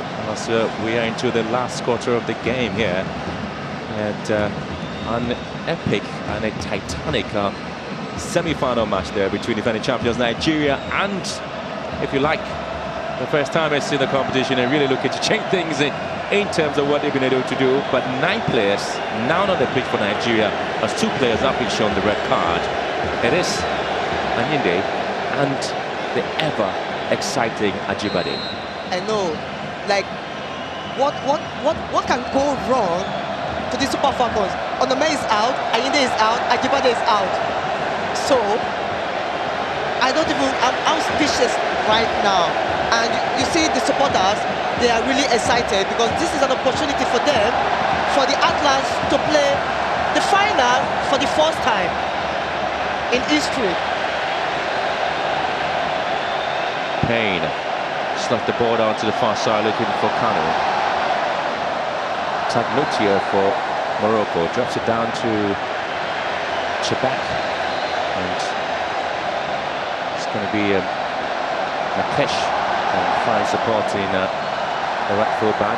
Hatch goes round long try, and this is Morocco as they try to find Ayine, and this time it has to be Chiamaka comes in, and ball dropped again, and the Moroccans are having difficulties, and this time again they can't just sort themselves out in the 18-yard box of Nigeria, and it is going to be a shot gone wide, but a flag would have gone out for an offside if it had even hit the back of the net. But that is how the Moroccans are so eager to get the second goal here. Nigeria having all sort of problems in the box there, because then they do have a another issue to sort out in the box, and Chiamaka was in here. And Uchebi also making up a bit of an injury there, but Substitution for Nigeria, number 5 out, number 20. Yeah, you can see the connection between Misodi, Tagnot and Ayane there. It was a good move from the Morocco team. But things are not going really well now for the Super Falcons. They're having lots of problems at the back line. For the likes of Nigeria, so I think the coach has to decide what he wants to do right now if they are going to have a little bit of chance right now, because there are 2 players down. Well, Nigeria coming out with a substitution, but again, this is a look at the goal that was scored there by the Moroccans. It was Ayani here. She went in pretty well, threw the ball in. Poor goalkeeping, Chiamaka couldn't deal with it, and Sudi slotting in for the equalizing goal. You can see the celebration there from Ayani. But again, she contributed immensely to the goal, but Sudi just took it so well, perfectly, with the left foot. You know, Wandoze is one of the greatest goalkeepers we have in Nigeria history. She's playing for Paris FC in France, but when you drop the ball in the middle of your goal, that is one thing you don't want to do. You don't want to give your opponent that opportunity, because you're going down. Before you recover, it's going to take 3 to 4 seconds. So you don't want to do that. When you're going for the ball, you should go for it and make sure the ball is in your hands. So a bit of a rotation here for Nigeria. Plumtree still slotting as a centre back together with Ohale after the injury to Ebi, and so Michelle Alozie slotting as a left full back tonight, and it is Chebak. Finds space. Alozie goes to ground in an attempt to clear the ball. Michelle Alozie trying to warm herself into the game, Munshi. Yeah, it's so difficult, the way the tempo and the way everything is going right now. For a player to come in, they need everything, the support from that teammate to get into the rhythm. It's really difficult. Alozie was raised in Apple Valley, California. She attended Grant Hills High School and Yale University in New Haven and Connecticut, and the University of Tennessee as well. She made a senior debut for Nigeria in 2021. 65 minutes, friendly loss to Jamaica. And now she's back playing as a left full back, Alozie. Yani the target here. Payne clears it out. Kanu couldn't quite deal with it. And now it is the Moroccans who are dictating the game. And Nakesh also slotting it, moving back into holding midfield rail. And Hajia charging for the right-hand side, looking to clear this one, cut back beautifully.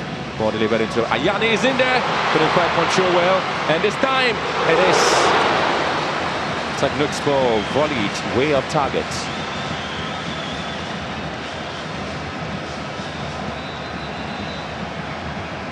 Nigeria would want to bring on the ever experienced acting on the side, Rita Chukwelu, who also was part of the team back in Ghana, and now you can see the chance there for Nigeria, the Morocco I should say, that was missed. So it is a change there for Nigeria. Goal scorer Uchenna Kanu is out for Rita Chukwelu to replace her. So that's the change there. Chukwelu is going to calm things in midfield. Nigeria down to 9 as we enter the last 10 minutes of the game. Yeah, it's really unfortunate situation for the Super Falcons to deal with right now. But I don't think their spirit is down. They will keep fighting. That's one thing. That's one good thing about them. Ayani turns well, beautifully played. Ayani looking for Tagnut in the box.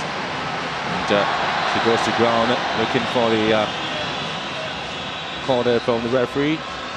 Rita Chukwelu drops it down. Uchebi clears deep into the half, and now Nigerians would have to defend because they are numerically disadvantaged. Yeah, they are. Like when you are down, not even 1, 2, 9 v 11. This is really dangerous. So the Super Falcons, they have to try. They have to dig deeper. They have to keep dipping. They have to try their best. But of course, the Moroccan team, this is how they want to play their football. They want to control the game, and they have the opportunity to do that right now. And Hash drifts the ball into the box, and it's going to be Ayani who couldn't quite control well twice. Ball given, ball didn't go out of play. call it for handball. Referee looked at it, way play on. She didn't see that to be an illegal challenge in the box. And here comes the Moroccans again, Chebak. And there's Samia. Again, Chebak recycles it, drills it into the box.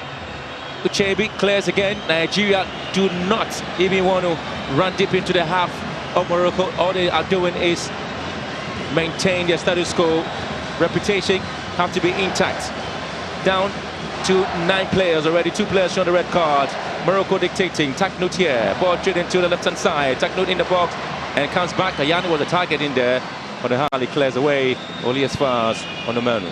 Also clears deep inside the half of Morocco. You can see the defense mechanism has kicked in. Like psychologically, they know there are 2 players down. The Super Falcons, they're not even thinking of going to the third half of the Moroccan team anymore. All they're trying to do right now is to defend the 1-1 situation right now. So unfortunately, this is football, and they are just trying their best to do what they can to probably have a chance to go to the final. Fingers crossed. Fingers crossed there for the side. This is a very difficult moment there for the Super Falcons. Ooh, that's going to be another tackle there in the centre circle, which the Mauritanian official is going to take a look at it.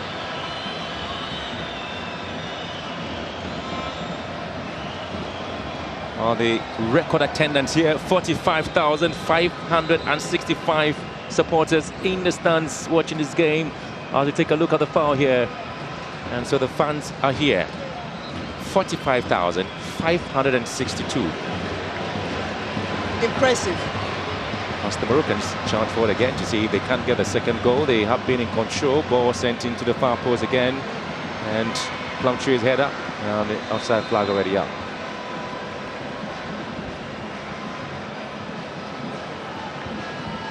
Would it indicate to you that the Cauldron was going to be highly motivated and highly intimidating? It has lived up to its billing, with the Nigerians having been punished with 2 of their top players shown the red card in this game. So it is starting the second half with a red card to Anyinde, and then Ajibade. Just look at this one there from the right full back, Aid El Hajj. Nigeria on the mono, taken off their foot. And Taknout will be the target to pick the pieces here. And the Moroccans and keep the ball on the field there as they continue to charge forward.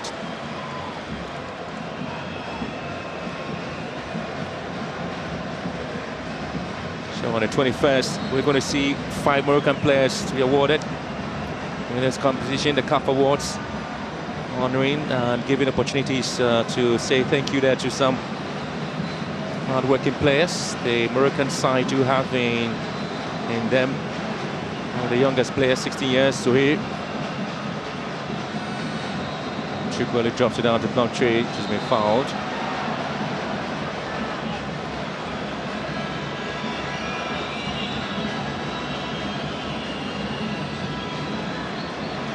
Chavak here. Uchebi, good play there from Nigeria as they try to keep it going forward. Rita was trying to find space.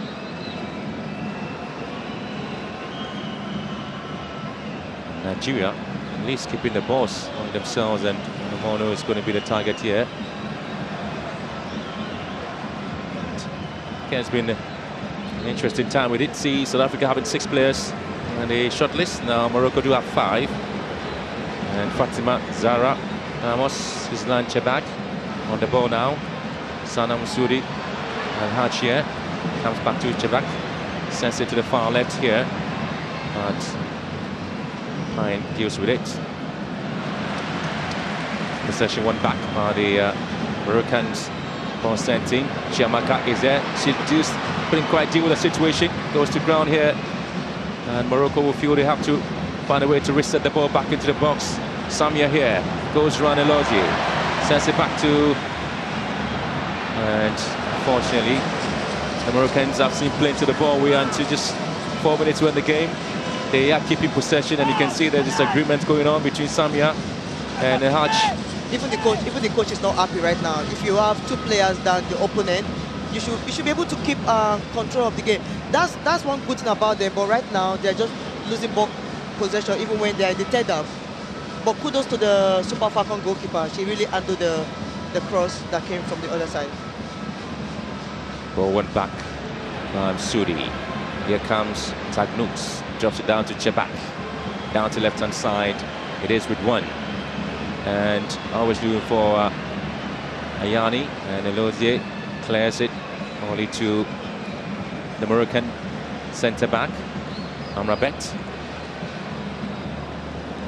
Ball off goes there. Again, the difficult things about the Moroccans, they have the advantage, yet are not able to take whatever has been given to them. It's been on a, if you ask me, it appears that the Moroccans have almost everything at their fingertips to see them through to the finals, but then these players just can't get it right. They have everything in their disposal to win this game right now, because when you are 2 players down, what else do you want? That, you see the way the coach Pedro, he is not happy with the way the players are playing right now. But of course, they know Super Falcons, even for the fact that there are 2 players down, they can still do magic.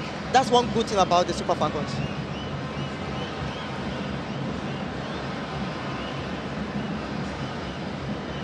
Just about winding things up here in the game.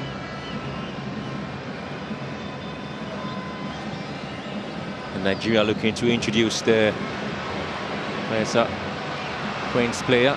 In time, the Moroccans looking for space inside the penalty box of Nigeria as they recycle the balls into very dangerous areas. Again, looking for space to shoot from this angle. That goes wide. Nakech again.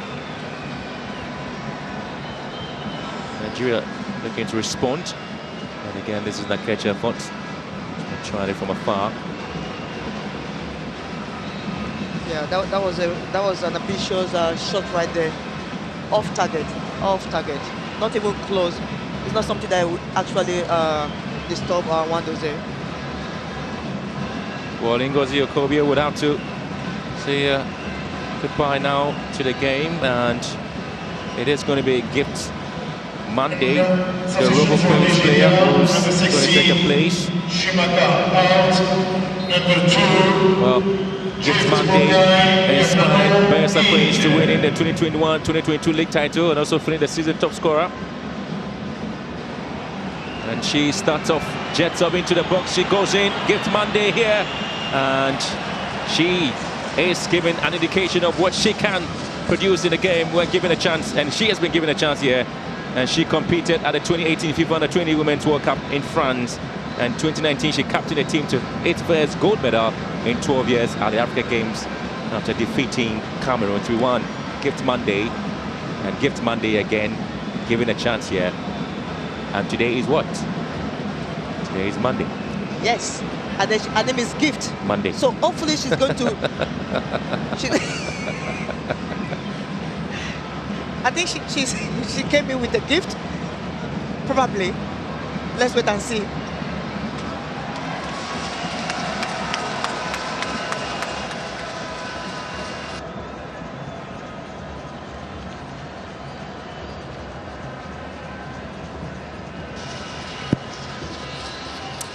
We're doing about 6 minutes of added time in the game.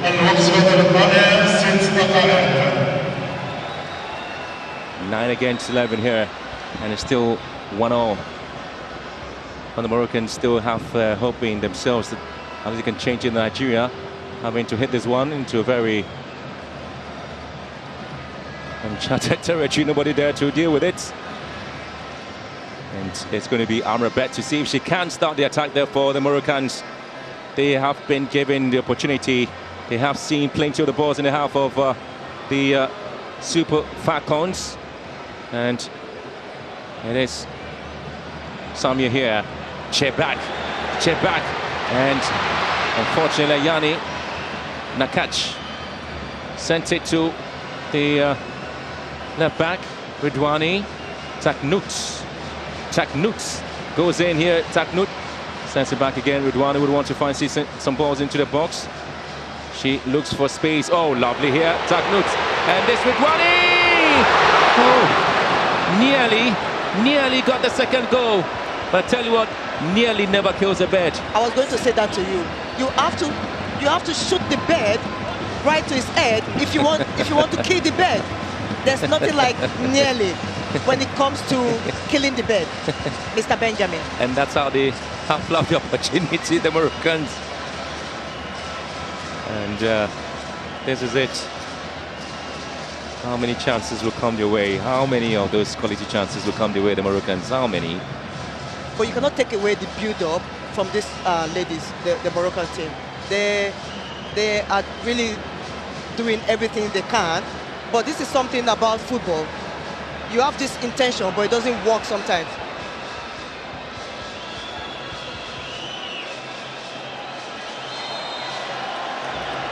There's a foul there to the Super Falcons. Quickly, they want to take it. Doing 6 minutes by the time, already doing 2 minutes of it. And Gift Monday producing some gifted footworks here. Do you think she came with a gift? She absolutely have to.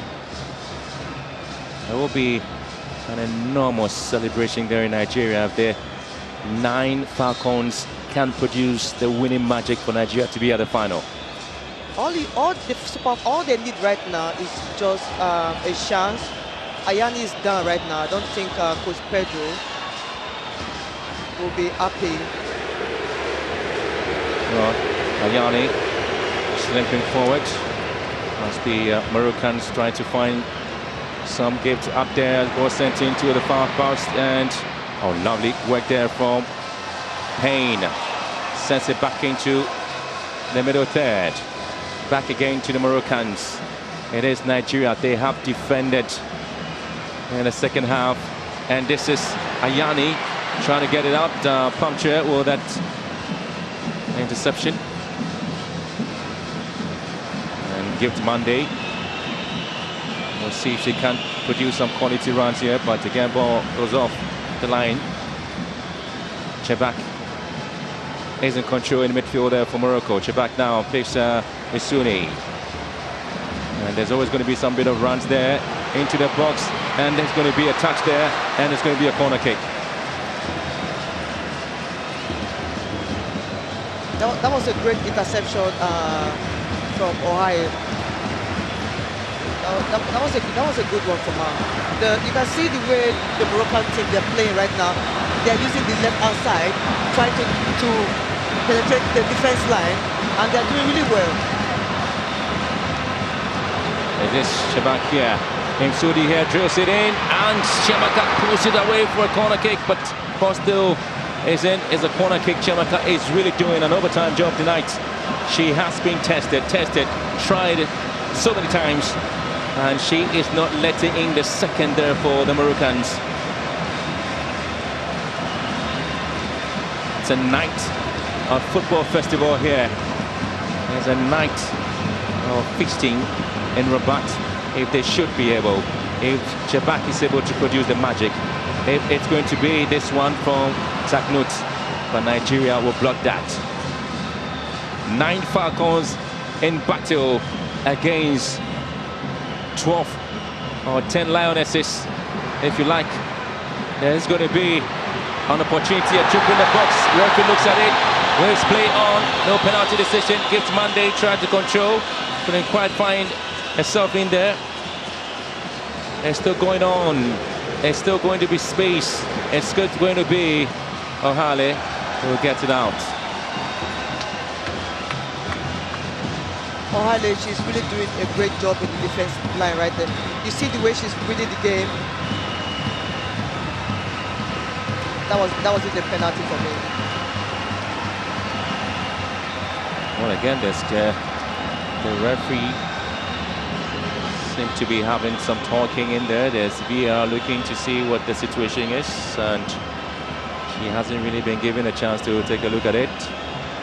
VR having a check at that situation there, and the fans are just waiting to see what happens. We are into the final seconds of this match, and VR still checking. VR's not giving its verdict yet. VR is just saying what is going to happen. Fans can't wait to hear the verdict And the judgment there from VAR, 6 minutes of added time. We have already exhausted that, and VAR is yet to give us the verdict. All we have to do is to wait for the verdict. I think it's out of the Super Falcons' hand right now, and then you can see the Atlas Lionesses, they are hoping and praying that it's the penalty. No penalty. It's not. And so we are into the extra time here. And here we go. It's Nigeria and the Moroccans fighting of things to see they would have the chance to get to the finals. We're already seeing South Africa waiting for one of these two sides. Nigeria felt they have fought very hard until the two red cards there to Ayinde and Ajibade, and still holding on and fighting hard. It finished at 90 minutes. Morocco 1, Nigeria 1. Extra time beckons.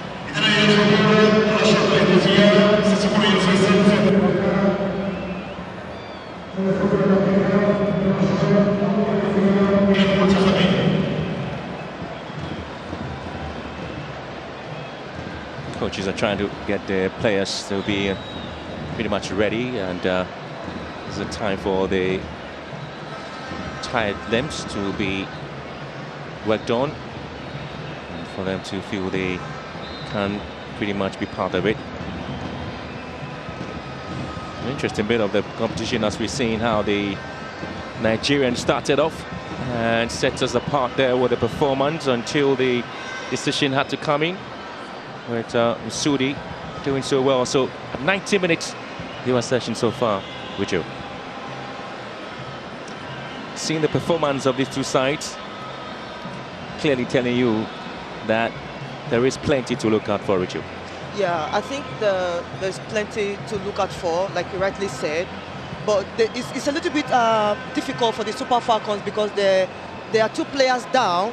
I think the momentum is on the Moroccan team because they have this advantage right now, but they haven't utilized the chances that they had.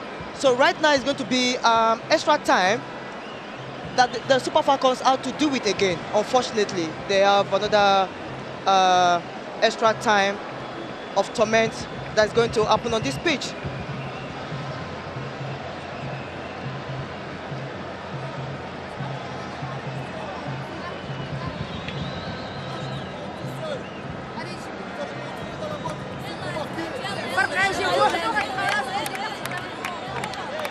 It's really sad to see that the two penalty has really changed the style of play of the Super Falcons of Nigeria. But of course, this is another opportunity for the Atlas Lioness for them to go to the World Cup, the Wafcon finals for the first time. The supporters are really behind them.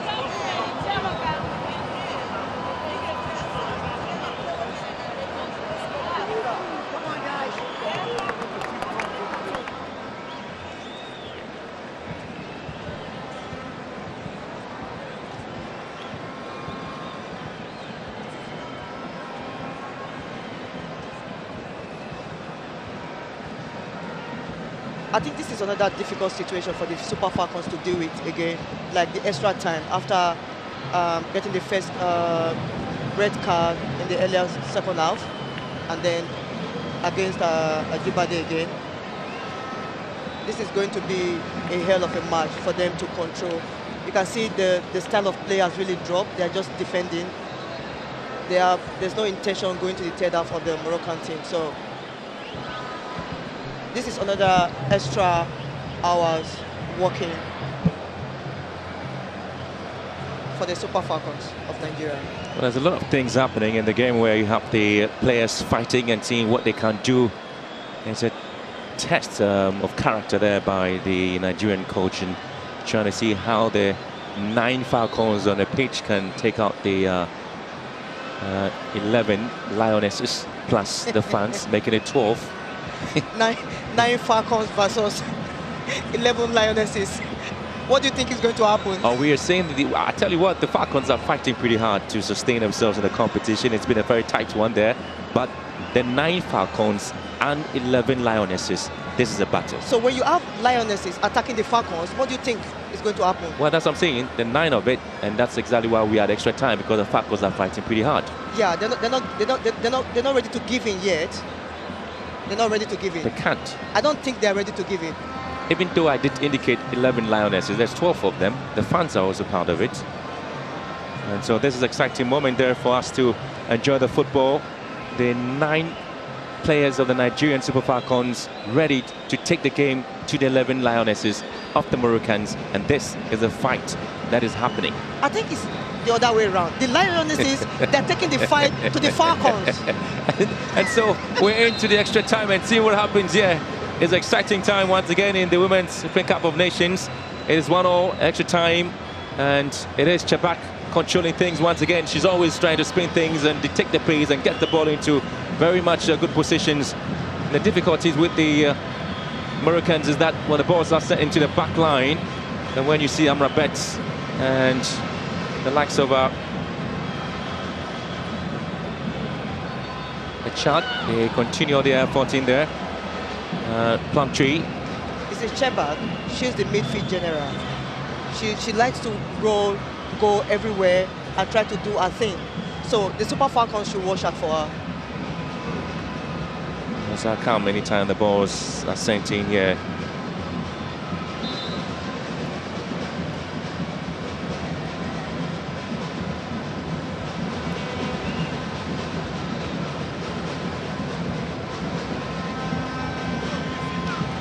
Loses ball in, sent into the halfway line of the Moroccans, and Gift Monday was looking to pounce on that one, but Budwani will send it back to Mitch Khadija, who sends it again to Amrabet, the centre-back already, to get the ball into very good positions. And Nakash finds support in Ed Hutch, who's racing, charging on the 18-yard box of Nigeria, and this time it's a sent back. Chebak here, Chebak, and goes on the body of Uchenna. And again, Nigeria escaping from that onslaught from the Lionesses again. Ooh. She is indeed the supreme player in the team, Chebak. Father once played for the Moroccan national team, and now daughter is leading the Moroccan team, Chebak Gislan, and she's also in line to win a cup award. That's if she is voted for. She has been really impressive in this tournament. You can see the way she's playing. She's always, whenever they get to the third out, she's always there. She's always ready to pound on the opponent. Should be, as they still move forward again to see if they have the moment to come in.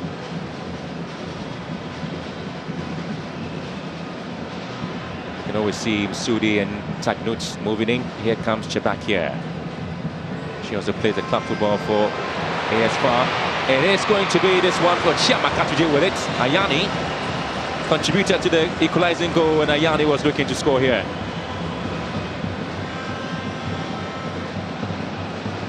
Another good shot from Ayani, but there was no force on the ball. This is Gift Monday going in here, and again is a physical play there from the right full back for the Moroccans, 8 El Hutch. Pushing down Gift Monday. A talking to be done by the Nigerian centre forward Gift Monday. Well, Gift Monday was part of the team that won the championship and was the first African team to do so. She scored the 8th goal in the team's 9-0 win against Equatorial Guinea. That was the 2021 Turkish Women's Cup. But she always starts on the bench because you have Shola and Jiba there in there, so given a chance to come in, and this time it is Lozier's long ball into the half of the Moroccans. It's been brought back. Lozier here recycles it to Rita Chukwuelu, looking for the mono, and it is going to be Uchebi trying to hit this one. Couldn't quite get to the target as the Moroccans break here on the left-hand side. It is Tagnut here. Depth touches have always been plotted by the fans. Tagnut, same time she's on the run there with Rudwani also supporting. This comes Chebak. Oh, lovely here from Chebak. Sudi, Plumtree. Plumtree, who's plays the club football for Leicester City in the English Women's League. Played for the England juvenile teams, under 19 and under 20 as well, and switching to play for Nigeria. Grandfather is a Nigerian, and this is Msudi. Space here. This is Msudi looking to drill this one in. Chiamaka will deal with it. Chiamaka wouldn't have a problem dealing with this one. No, she wouldn't. She has the height right there. But that was a good shot from Msudi. She actually found the target, but unfortunately she has to deal with Wadoze. She really handled the ball. She did. And handled the ball there, yeah. Nakesh to Amrabat. 8 Hutch. Ayani is the target, but she couldn't quite get to the ball here. So still in this game looking for what's going to happen extra time. And certainly the Moroccans are losing some bit of ideas there. They don't know whether they can get the goal. They've been forcing it. It's not happening. Because you see the way the Super Falcons, they're playing 4-2-2 right now. They're trying to see how they can revive this game to end, like probably go into the penalty shootout to see if they have opportunity to go to the finals. I think that's the only thing they are looking up to right now. Well, it's Kansu Tagnut in the box, and again, there are too many of those close chances there for the Moroccans, and they're just fluffing everything away. I think they have great opportunity, big opportunity to win this game. I hope they don't end up regretting after the end of this game, if they don't utilize their chances. Here comes Skip Monday, and once again it is Ed Hutch here getting the ball away. Yes, sad story there for the Moroccans if they fail to find themselves into places where they believe they can't score. And the fans can't wait to have the second goal coming in. Elozier in Nigeria fancying a place in the box of the Moroccans. Here comes Hardy. Samia. Ed Hutch. Back to Samia.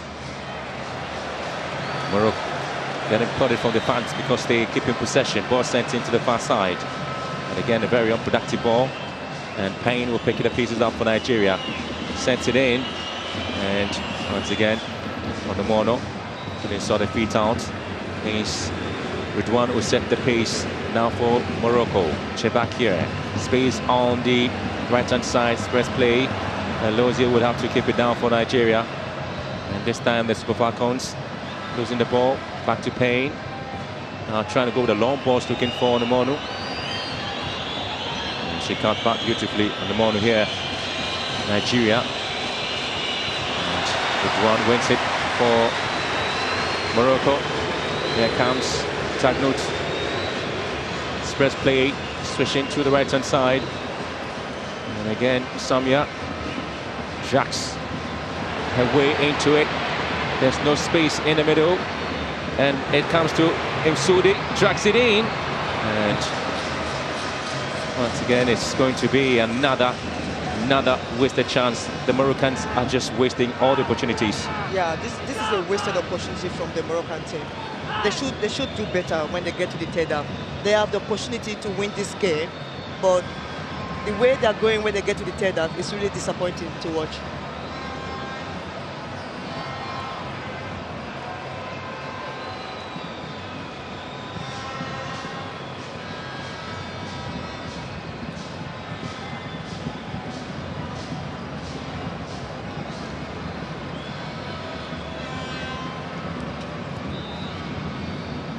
Ayani holding off pretty well.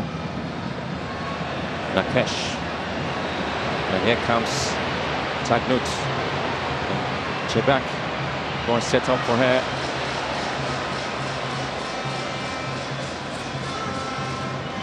Still Morocco pushing hard. Still Morocco looking for that second goal. They need that second goal at least, if they have any chance once again of setting that record.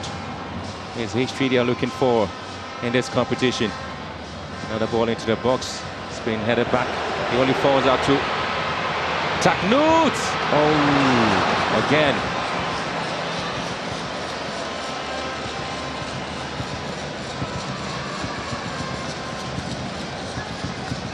That was a great delivery, but technically again she missed the target.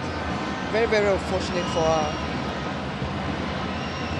You can tell the idea was there. The force, everything was there, but she just missed the target.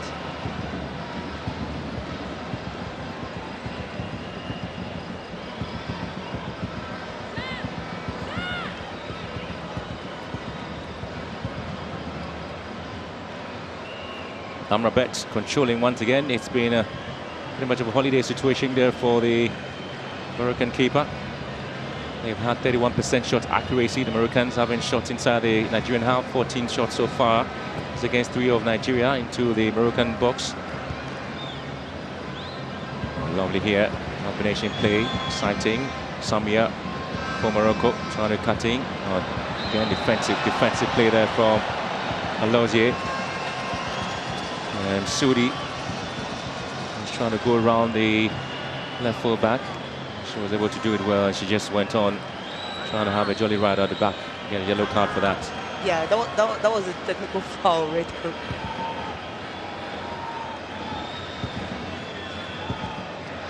Sometimes you take one for the team.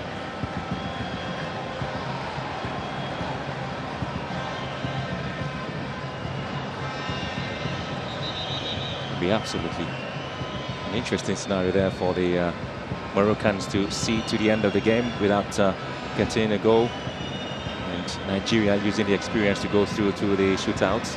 It has happened this way.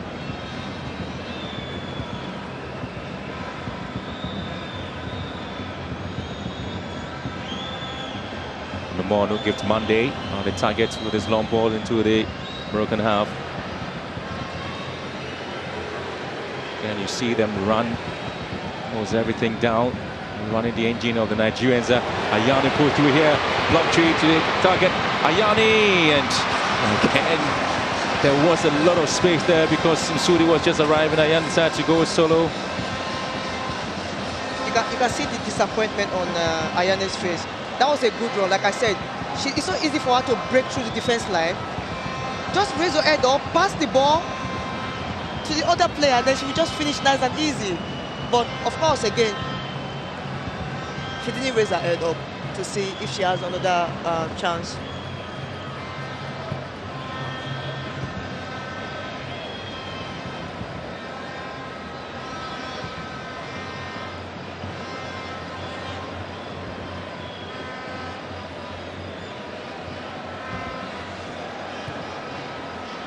Trying to drag the Nigerians from their defensive shells. Hatch, Sudi, back to the right back. Oh, good interception there from Uchevi.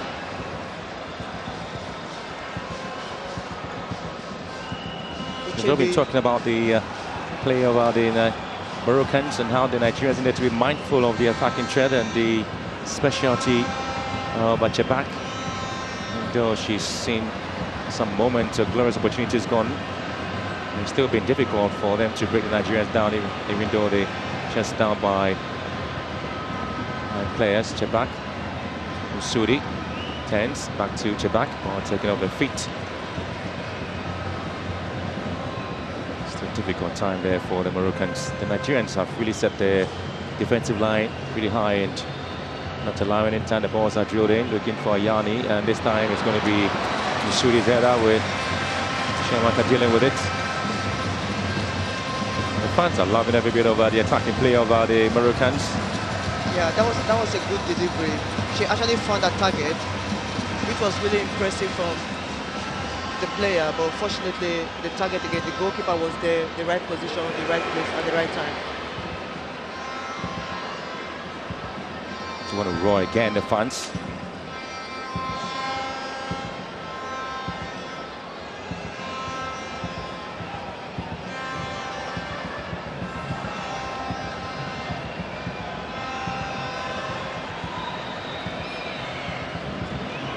Was a tournament over there for Ajibade. Got a red card. She's already on 3 goals, and it is a red card gone. And it is another ball off the feet of Ayani. Another great opportunity missed again. Ayani's been supplied with almost all the juicy balls in the half of the Nigerians, and hasn't really been able to sort things out. And here comes another opportunity. Tagnut hits this one, goes off for the body of Ohari for a corner kick. The Super Falcons, they are digging deeper in this game, and the way they are playing right now, you can tell what they really want from this game. They want to go into penalty shootout to give them the opportunity to play in the finals.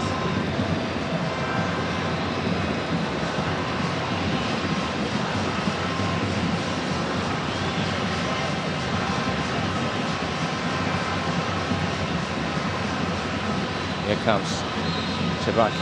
Well, we're down with the first half of the extra time, and it still remains 1-1. Yeah, it's really difficult for both teams right now. It doesn't matter that the Super Falcons are 2 players down. You can see even the Atlas Lionesses, they are also digging deeper because they really want this for their fans. They want this for the country because this is a big opportunity for them to play in the finals for the first time. And now they're not hitting the target. And the Super Falcons, of course, they are doing everything they can with the experience that they have, trying to revive this game by staying on their feet and trying to see if they can go into penalty shootout to give them the opportunity in this competition. Well, their very first attempt at semi-finals, qualifying to the Women's World Cup and trying to get themselves into the final for the very first time. Morocco, they have been struggling here against the Nigerians, who have had 2 of their players red-carded, Ayinde and Ajibade. 9 against the 11 players of the Moroccans, and the scoreline still remains 1-1 after the first half of extra time, and Plumtree trying to get the support of the Nigerian fans, the Sparks crowd who are here, and it has been a fight of their life there. But Super Falcons, they really want to get the game down, and if they do have the moment to do that, that will be an incredible performance there, and how that will play out in the final game as they wait for South Africa.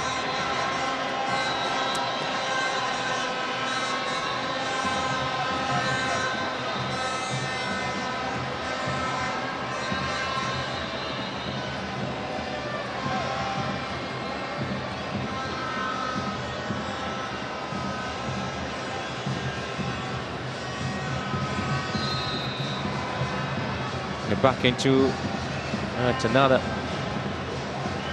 attacking game there you expect to see from the Moroccans.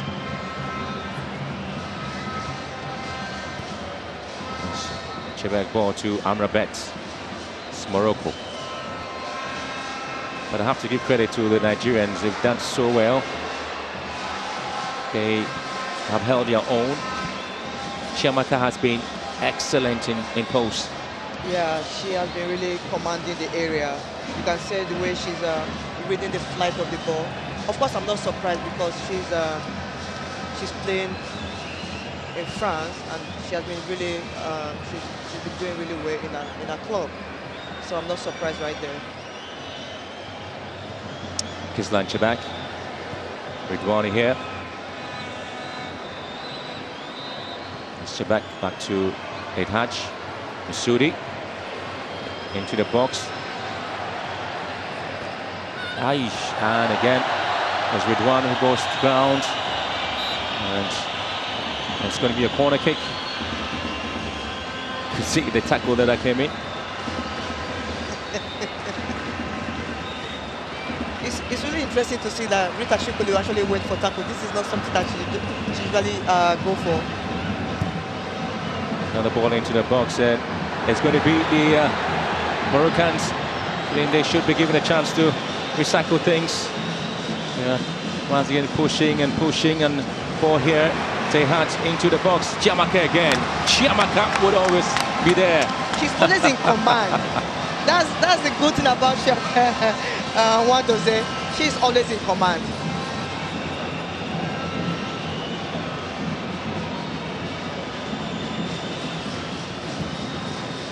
Well, this is what they're calling for, the Moroccans. I felt that it was a handball that should be given to them.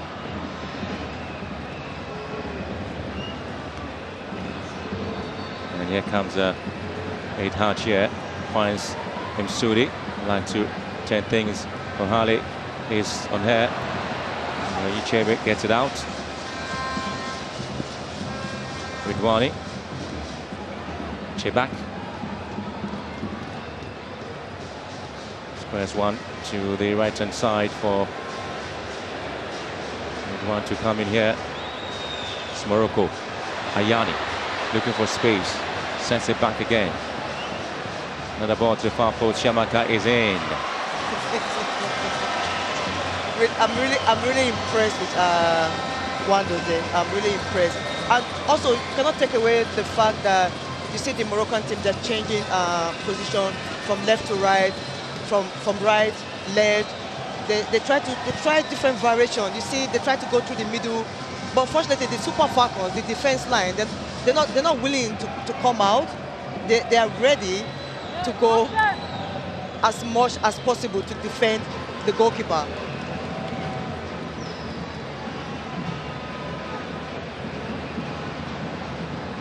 Tagnut. Chebak.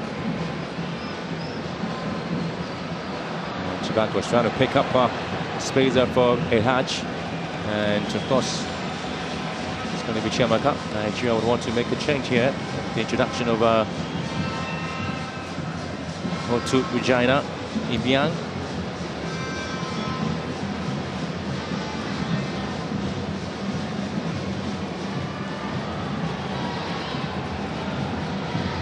It's been a one-sided affair here.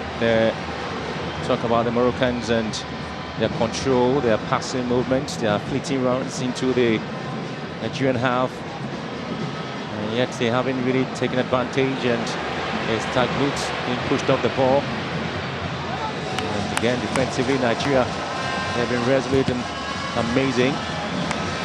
It's an opportunity now for the Nigerians to come out with a substitution. And Ichebe would have to be taken out. You can see the Nigerians trying to find a way to hold the midfielder, bring some fresh limbs. Substitution for Nigeria, number 23, out Chrissy Oshibi. Number 11, Otu Regina Ibiang.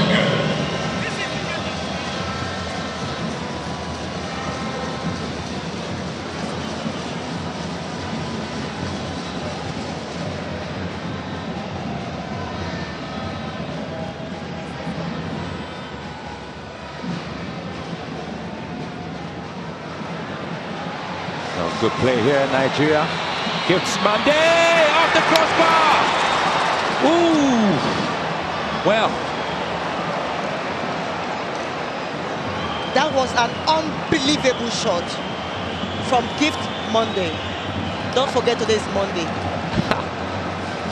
So that was the moment where this was going to be the huge sucker punch there to the Moroccan Skip Monday. What a strike from her. Oh, Nigeria have really impressed almost everybody with 9 of their soldiers on the field.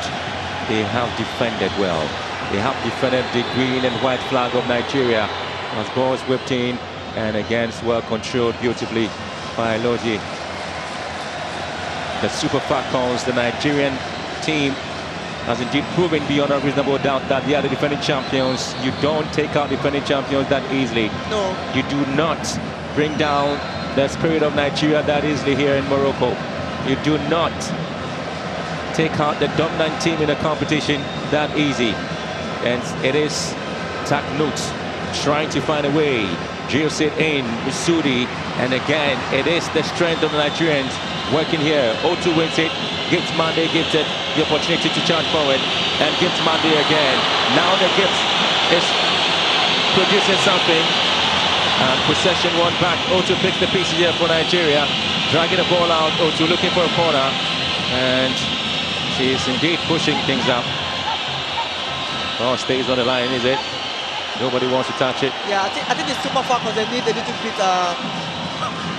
bit space from their own half. I think it's good that they are on the other half for a few minutes in this game.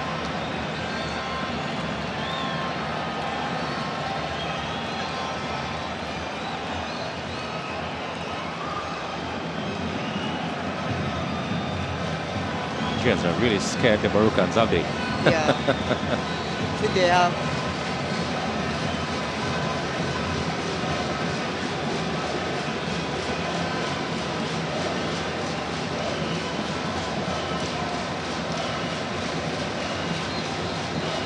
Chibak.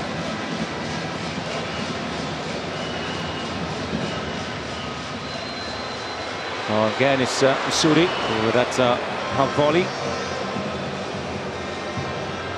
Another good opportunity missed again.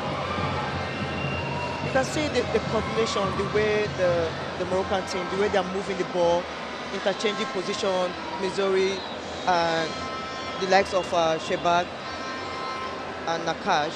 But it's not the result that they are looking for. It's not showing for them. I hope, like I keep saying, I hope they don't regret this great opportunity given to them.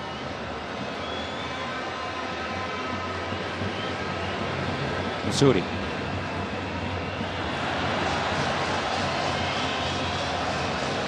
Picked up again by the Moroccans, and it is Tagnut picks up Chebak, and Chebak, and again it's been well blocked. Nigerians, told you what, defensive lines have been exciting.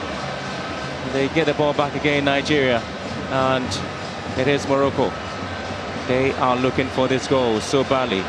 It is Tagnut, hits one in, off the body of Ahale, and ball stays on the line, That's the experience of a good goalkeeper right there. Because for them to get the corner kick, the ball, everything has to go out. She kept the ball in just to prevent that set piece from the Moroccan team. Because of course, you know, they are really dangerous. They run again from Chebak. That was a good, impressive run from of course, the defense line, the Super Falcon defense line, they are doing everything they can. But I have to give credit to Randy Waldrum and how he set the defense line beautifully there for this team. They haven't been overawed at all and pushed back. Tagnut's ball in, Ayani. And she's been pushed off the ball, I think, for a penalty call.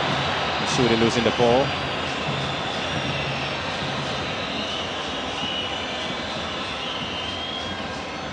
Nakesh gets it out for Morocco. She tries her efforts. Shamaka deals with it.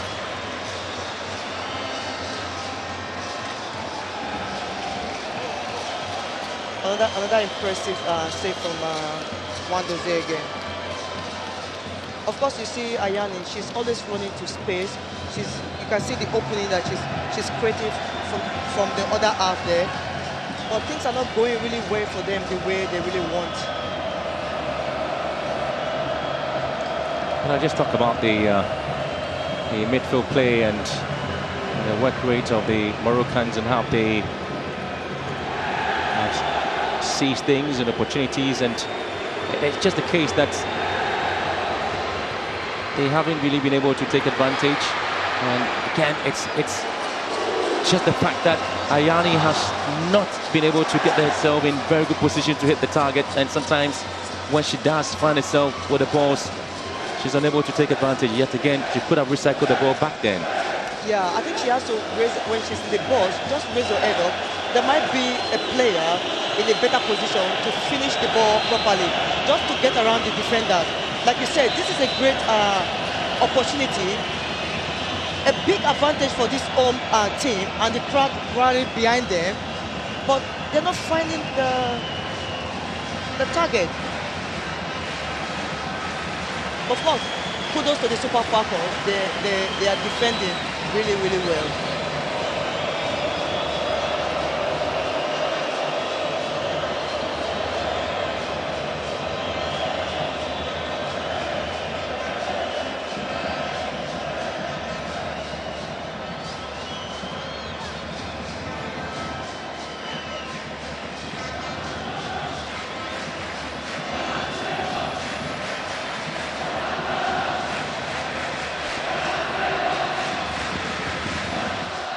Have you been really impressed with the Super Falcons? Absolutely in love with their play.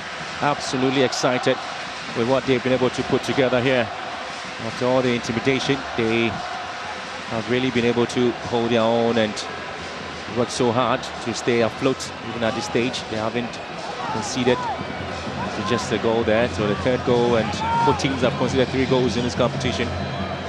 So defensive-wise, they have been absolutely great. But it's just the fact that the Moroccans have shown their inexperience in terms of their movement of the ball with 10 players. You can tell the likes of Ayane, Missouri, Tadno, they've been really, really impressive in this game, the way they move on the pitch. But unfortunately, they're not hitting the target. And this is Nigeria in the box, but Morocco would fancy a way of clearing their lines. And anytime Nigerians try to move into the half of the Moroccans, it is so dangerous. Giftman has got some depth touches as well. And Yani again couldn't quite control well. You can tell even though when Giftman has the ball, there's no support from the midfielder because they don't want to open up, because they know if they go out, there's every tendency that the Moroccan team, they're going to like counter-attack, and they don't want that to happen for them. Hence Jabak here drops it down to Taknout. And it is still Taknout looking for somewhere to go. Alozie in here. Gets it back. Taken away by O2, Regina. Irrespective of the outcome of this game today, kudos to both teams. They've really been impressive in this game. You see the Moroccans skipping the ball, and Nigerians just allowing them to do so because they know that they are really not in the advantage. And again, Chebak looking to run down O2.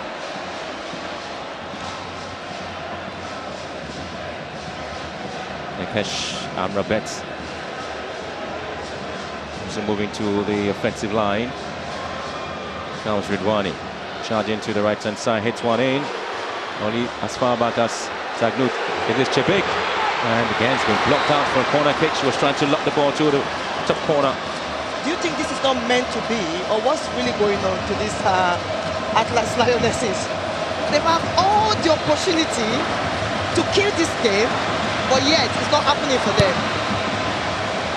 Sudi trying to hit one, goes off. Again, you can see the Nigerians saying that this game is our game. On penalty shootouts, we are there. You know, when it comes to penalty shootout, it's no man's game. Yeah. Anything can happen. Anything can happen. Nigeria won on penalties at semi-finals 2018 against Cameroon. Won on penalties against South Africa. And that is and won the cup on penalties here against Morocco. Oh, wow. 9 against 11 in the second half. And Nigeria, defending champions, 9-time winners. This is where they are. This is the reason why they are 9 times champions. I'm not surprised by the spirit, the mentality of the Super Falcons of Nigeria. This is what they are born to do. This is everything about the Super Falcons of Nigeria.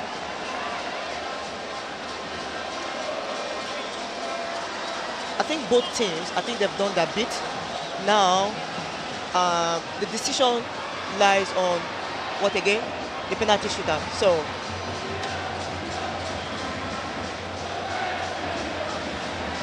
I hope the Atlas, I hope they don't regret this game. I don't know what's going to happen, but this was a great opportunity.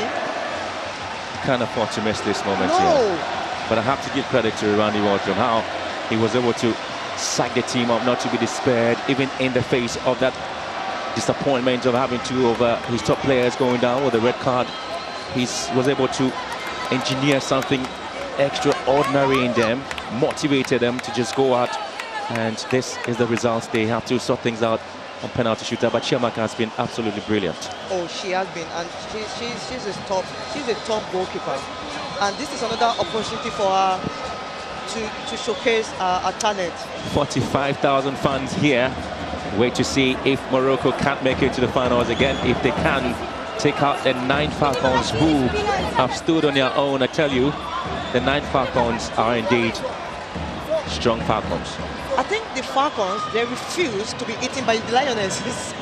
Well, again, it tells you that with 11 Lionesses just inside the 10 here in the arena, the Mulai Abdullah Stadium, and if you're able to stay strong and you're able to show that you are a warrior, and Nigerians, remember, they've been warriors 9 occasions here in this competition, so it wasn't something that they were going to be pushed aside by the Moroccans. No, if you have to defeat the Super Falcons, you have to dig extra deeper if you want to do that. I mean, you've been a former goalkeeper for the Falcons, and in situations like this, going to the penalty shootout, having exhausted almost everything there, how do you psych yourself up as a goalkeeper there for Chiamaka, looking at what she's been able to produce in the game?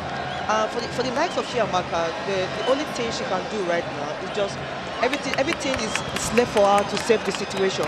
You know, the players, they've done that bit. She actually tried to control her area.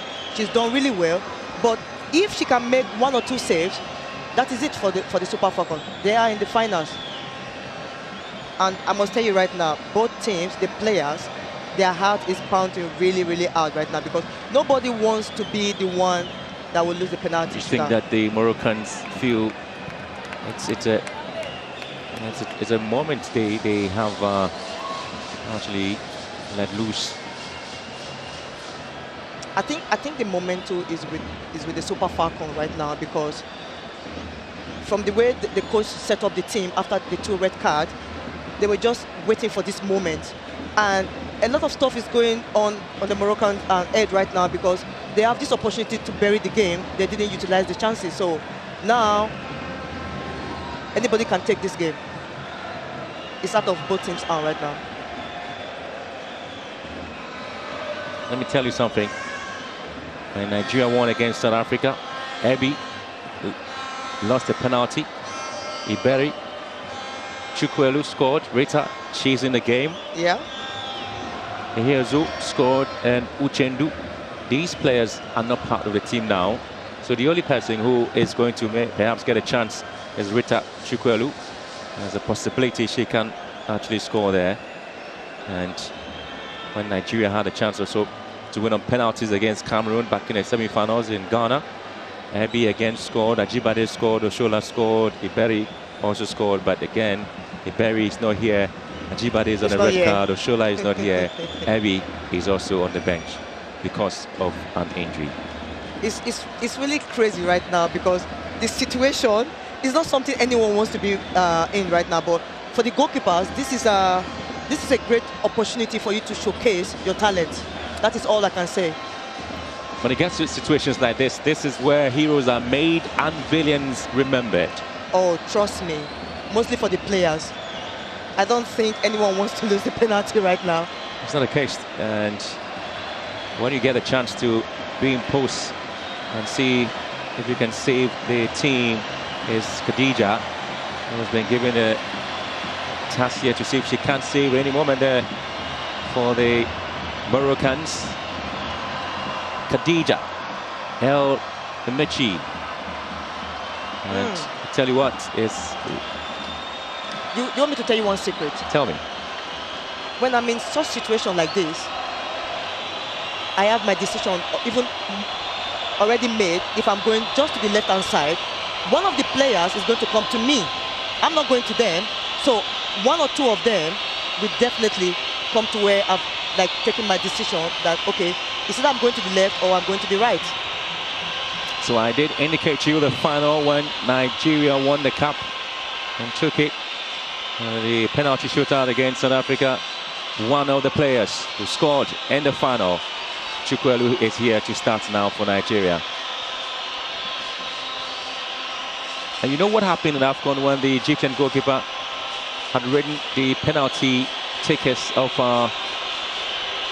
the Senegalese, and obviously knew what was going to happen. It's exactly what Khadija has done. She has watched where Chukwuelu is going to place the ball, and she is seeing what Chukwuelu can do. But Chukwuelu is here with Khadija. Can Chukwuelu score? Chukwuelu! Look at that. I knew she was going to do that. She was looking at him on the left-hand side, and the goalkeeper thought like she was going there. She is not doing that. No. That was absolutely a good one there from Rita Chukwuelu. She just expertly took that one there for the Nigerians.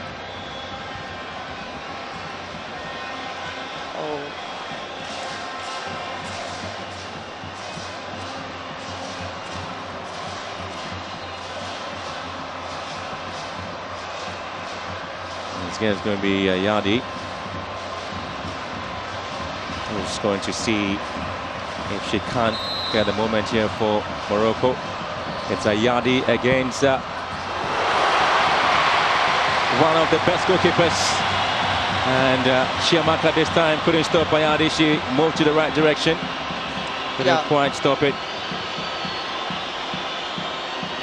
Was a good one there from Ayadi. It was a good one. Nigeria will still come out, but the fans will love this moment here. And here comes American-born Onomono up against the Moroccan goalkeeper, and the coach Pedros just can't wait to see what's going to happen here as Nigeria look forward to having to see if they have their striker Onomono Fiuma. Can she beat Khadija? Onomono here against Khadija, and Khadija saves! Khadija saves Onomono's kick! Tell you what, we're in for a long night. The way she was standing on the ball. And it is going to be an interesting time. And one of the players hoisting it all in the competition, Gislan Chibak. She's scored through set pieces 3 goals in the competition. She's seen the experts when it comes to situations like this. Gislan Chibak, can she give the lead to Morocco? It is Chibak here.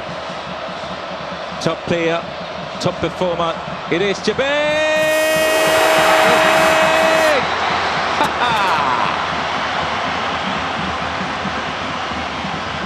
That celebration tells you this is a top-class player. Yeah, what a strike from her.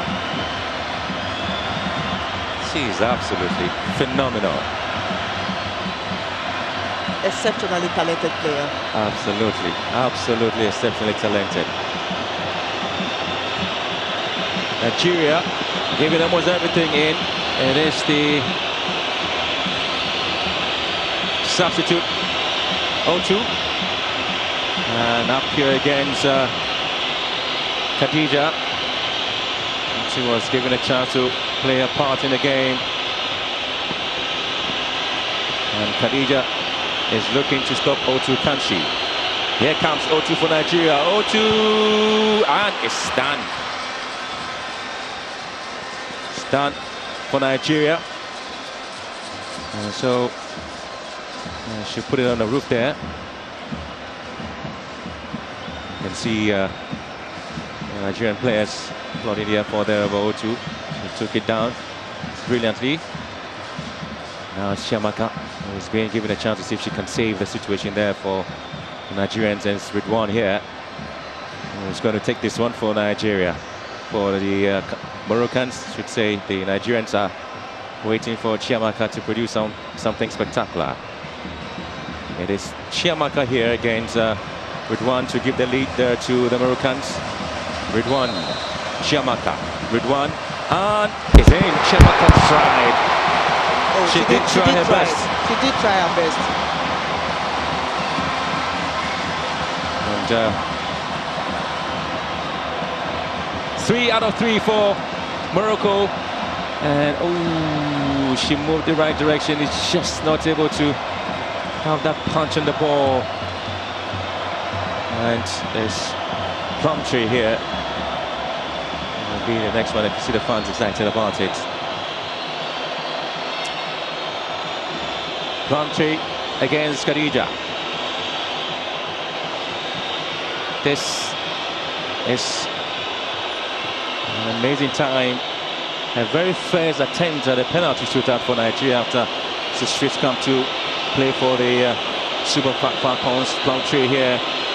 And here comes Plumtree against Khadija. Oh, and she makes it simple. Oh, wow. You can see the excitement on her face there. The relief. The relief, I tell you. She needed that one. Oh. Goalkeeper tried everything. Couldn't save it.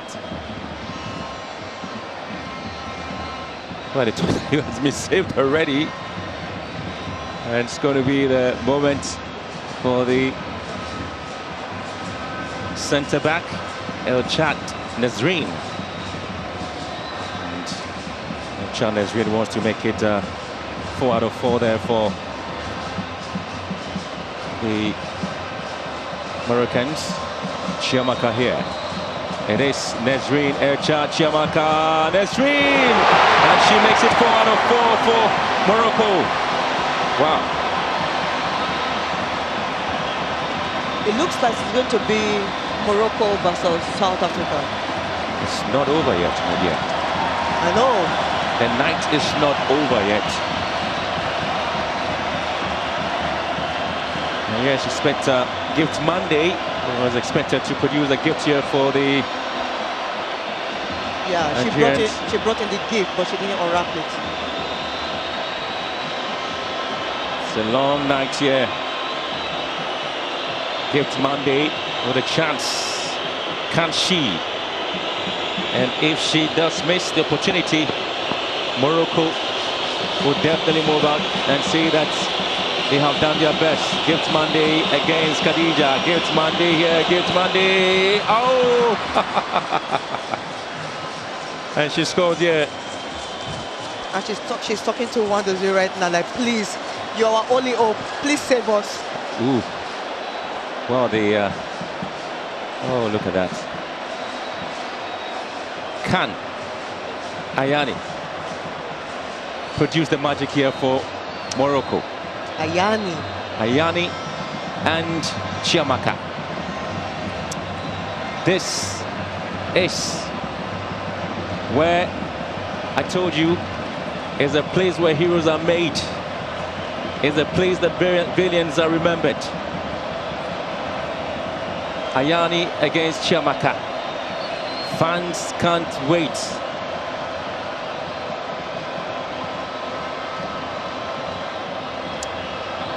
Ayani here against Chiamaka. Is it the time for Morocco to be at the final for the first time? Ayani!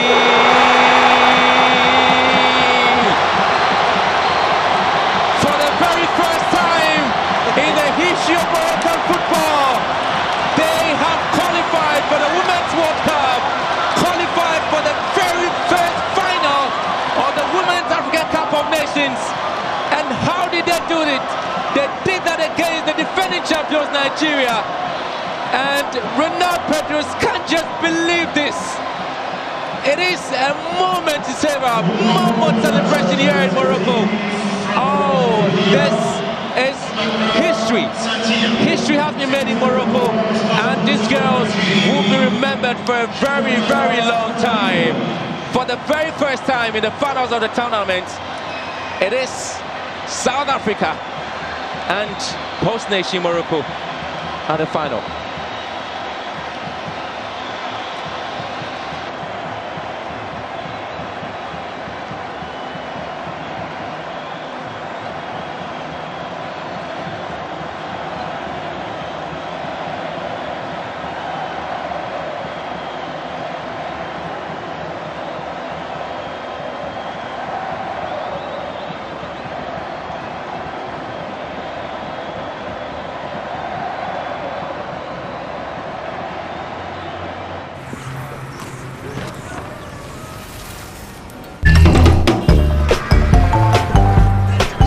I was pissed at you. I was mad too. Now here's what I'm gonna do. I know I did to love has been paid. I paid that bill. At Total Energies, we go the extra mile for you.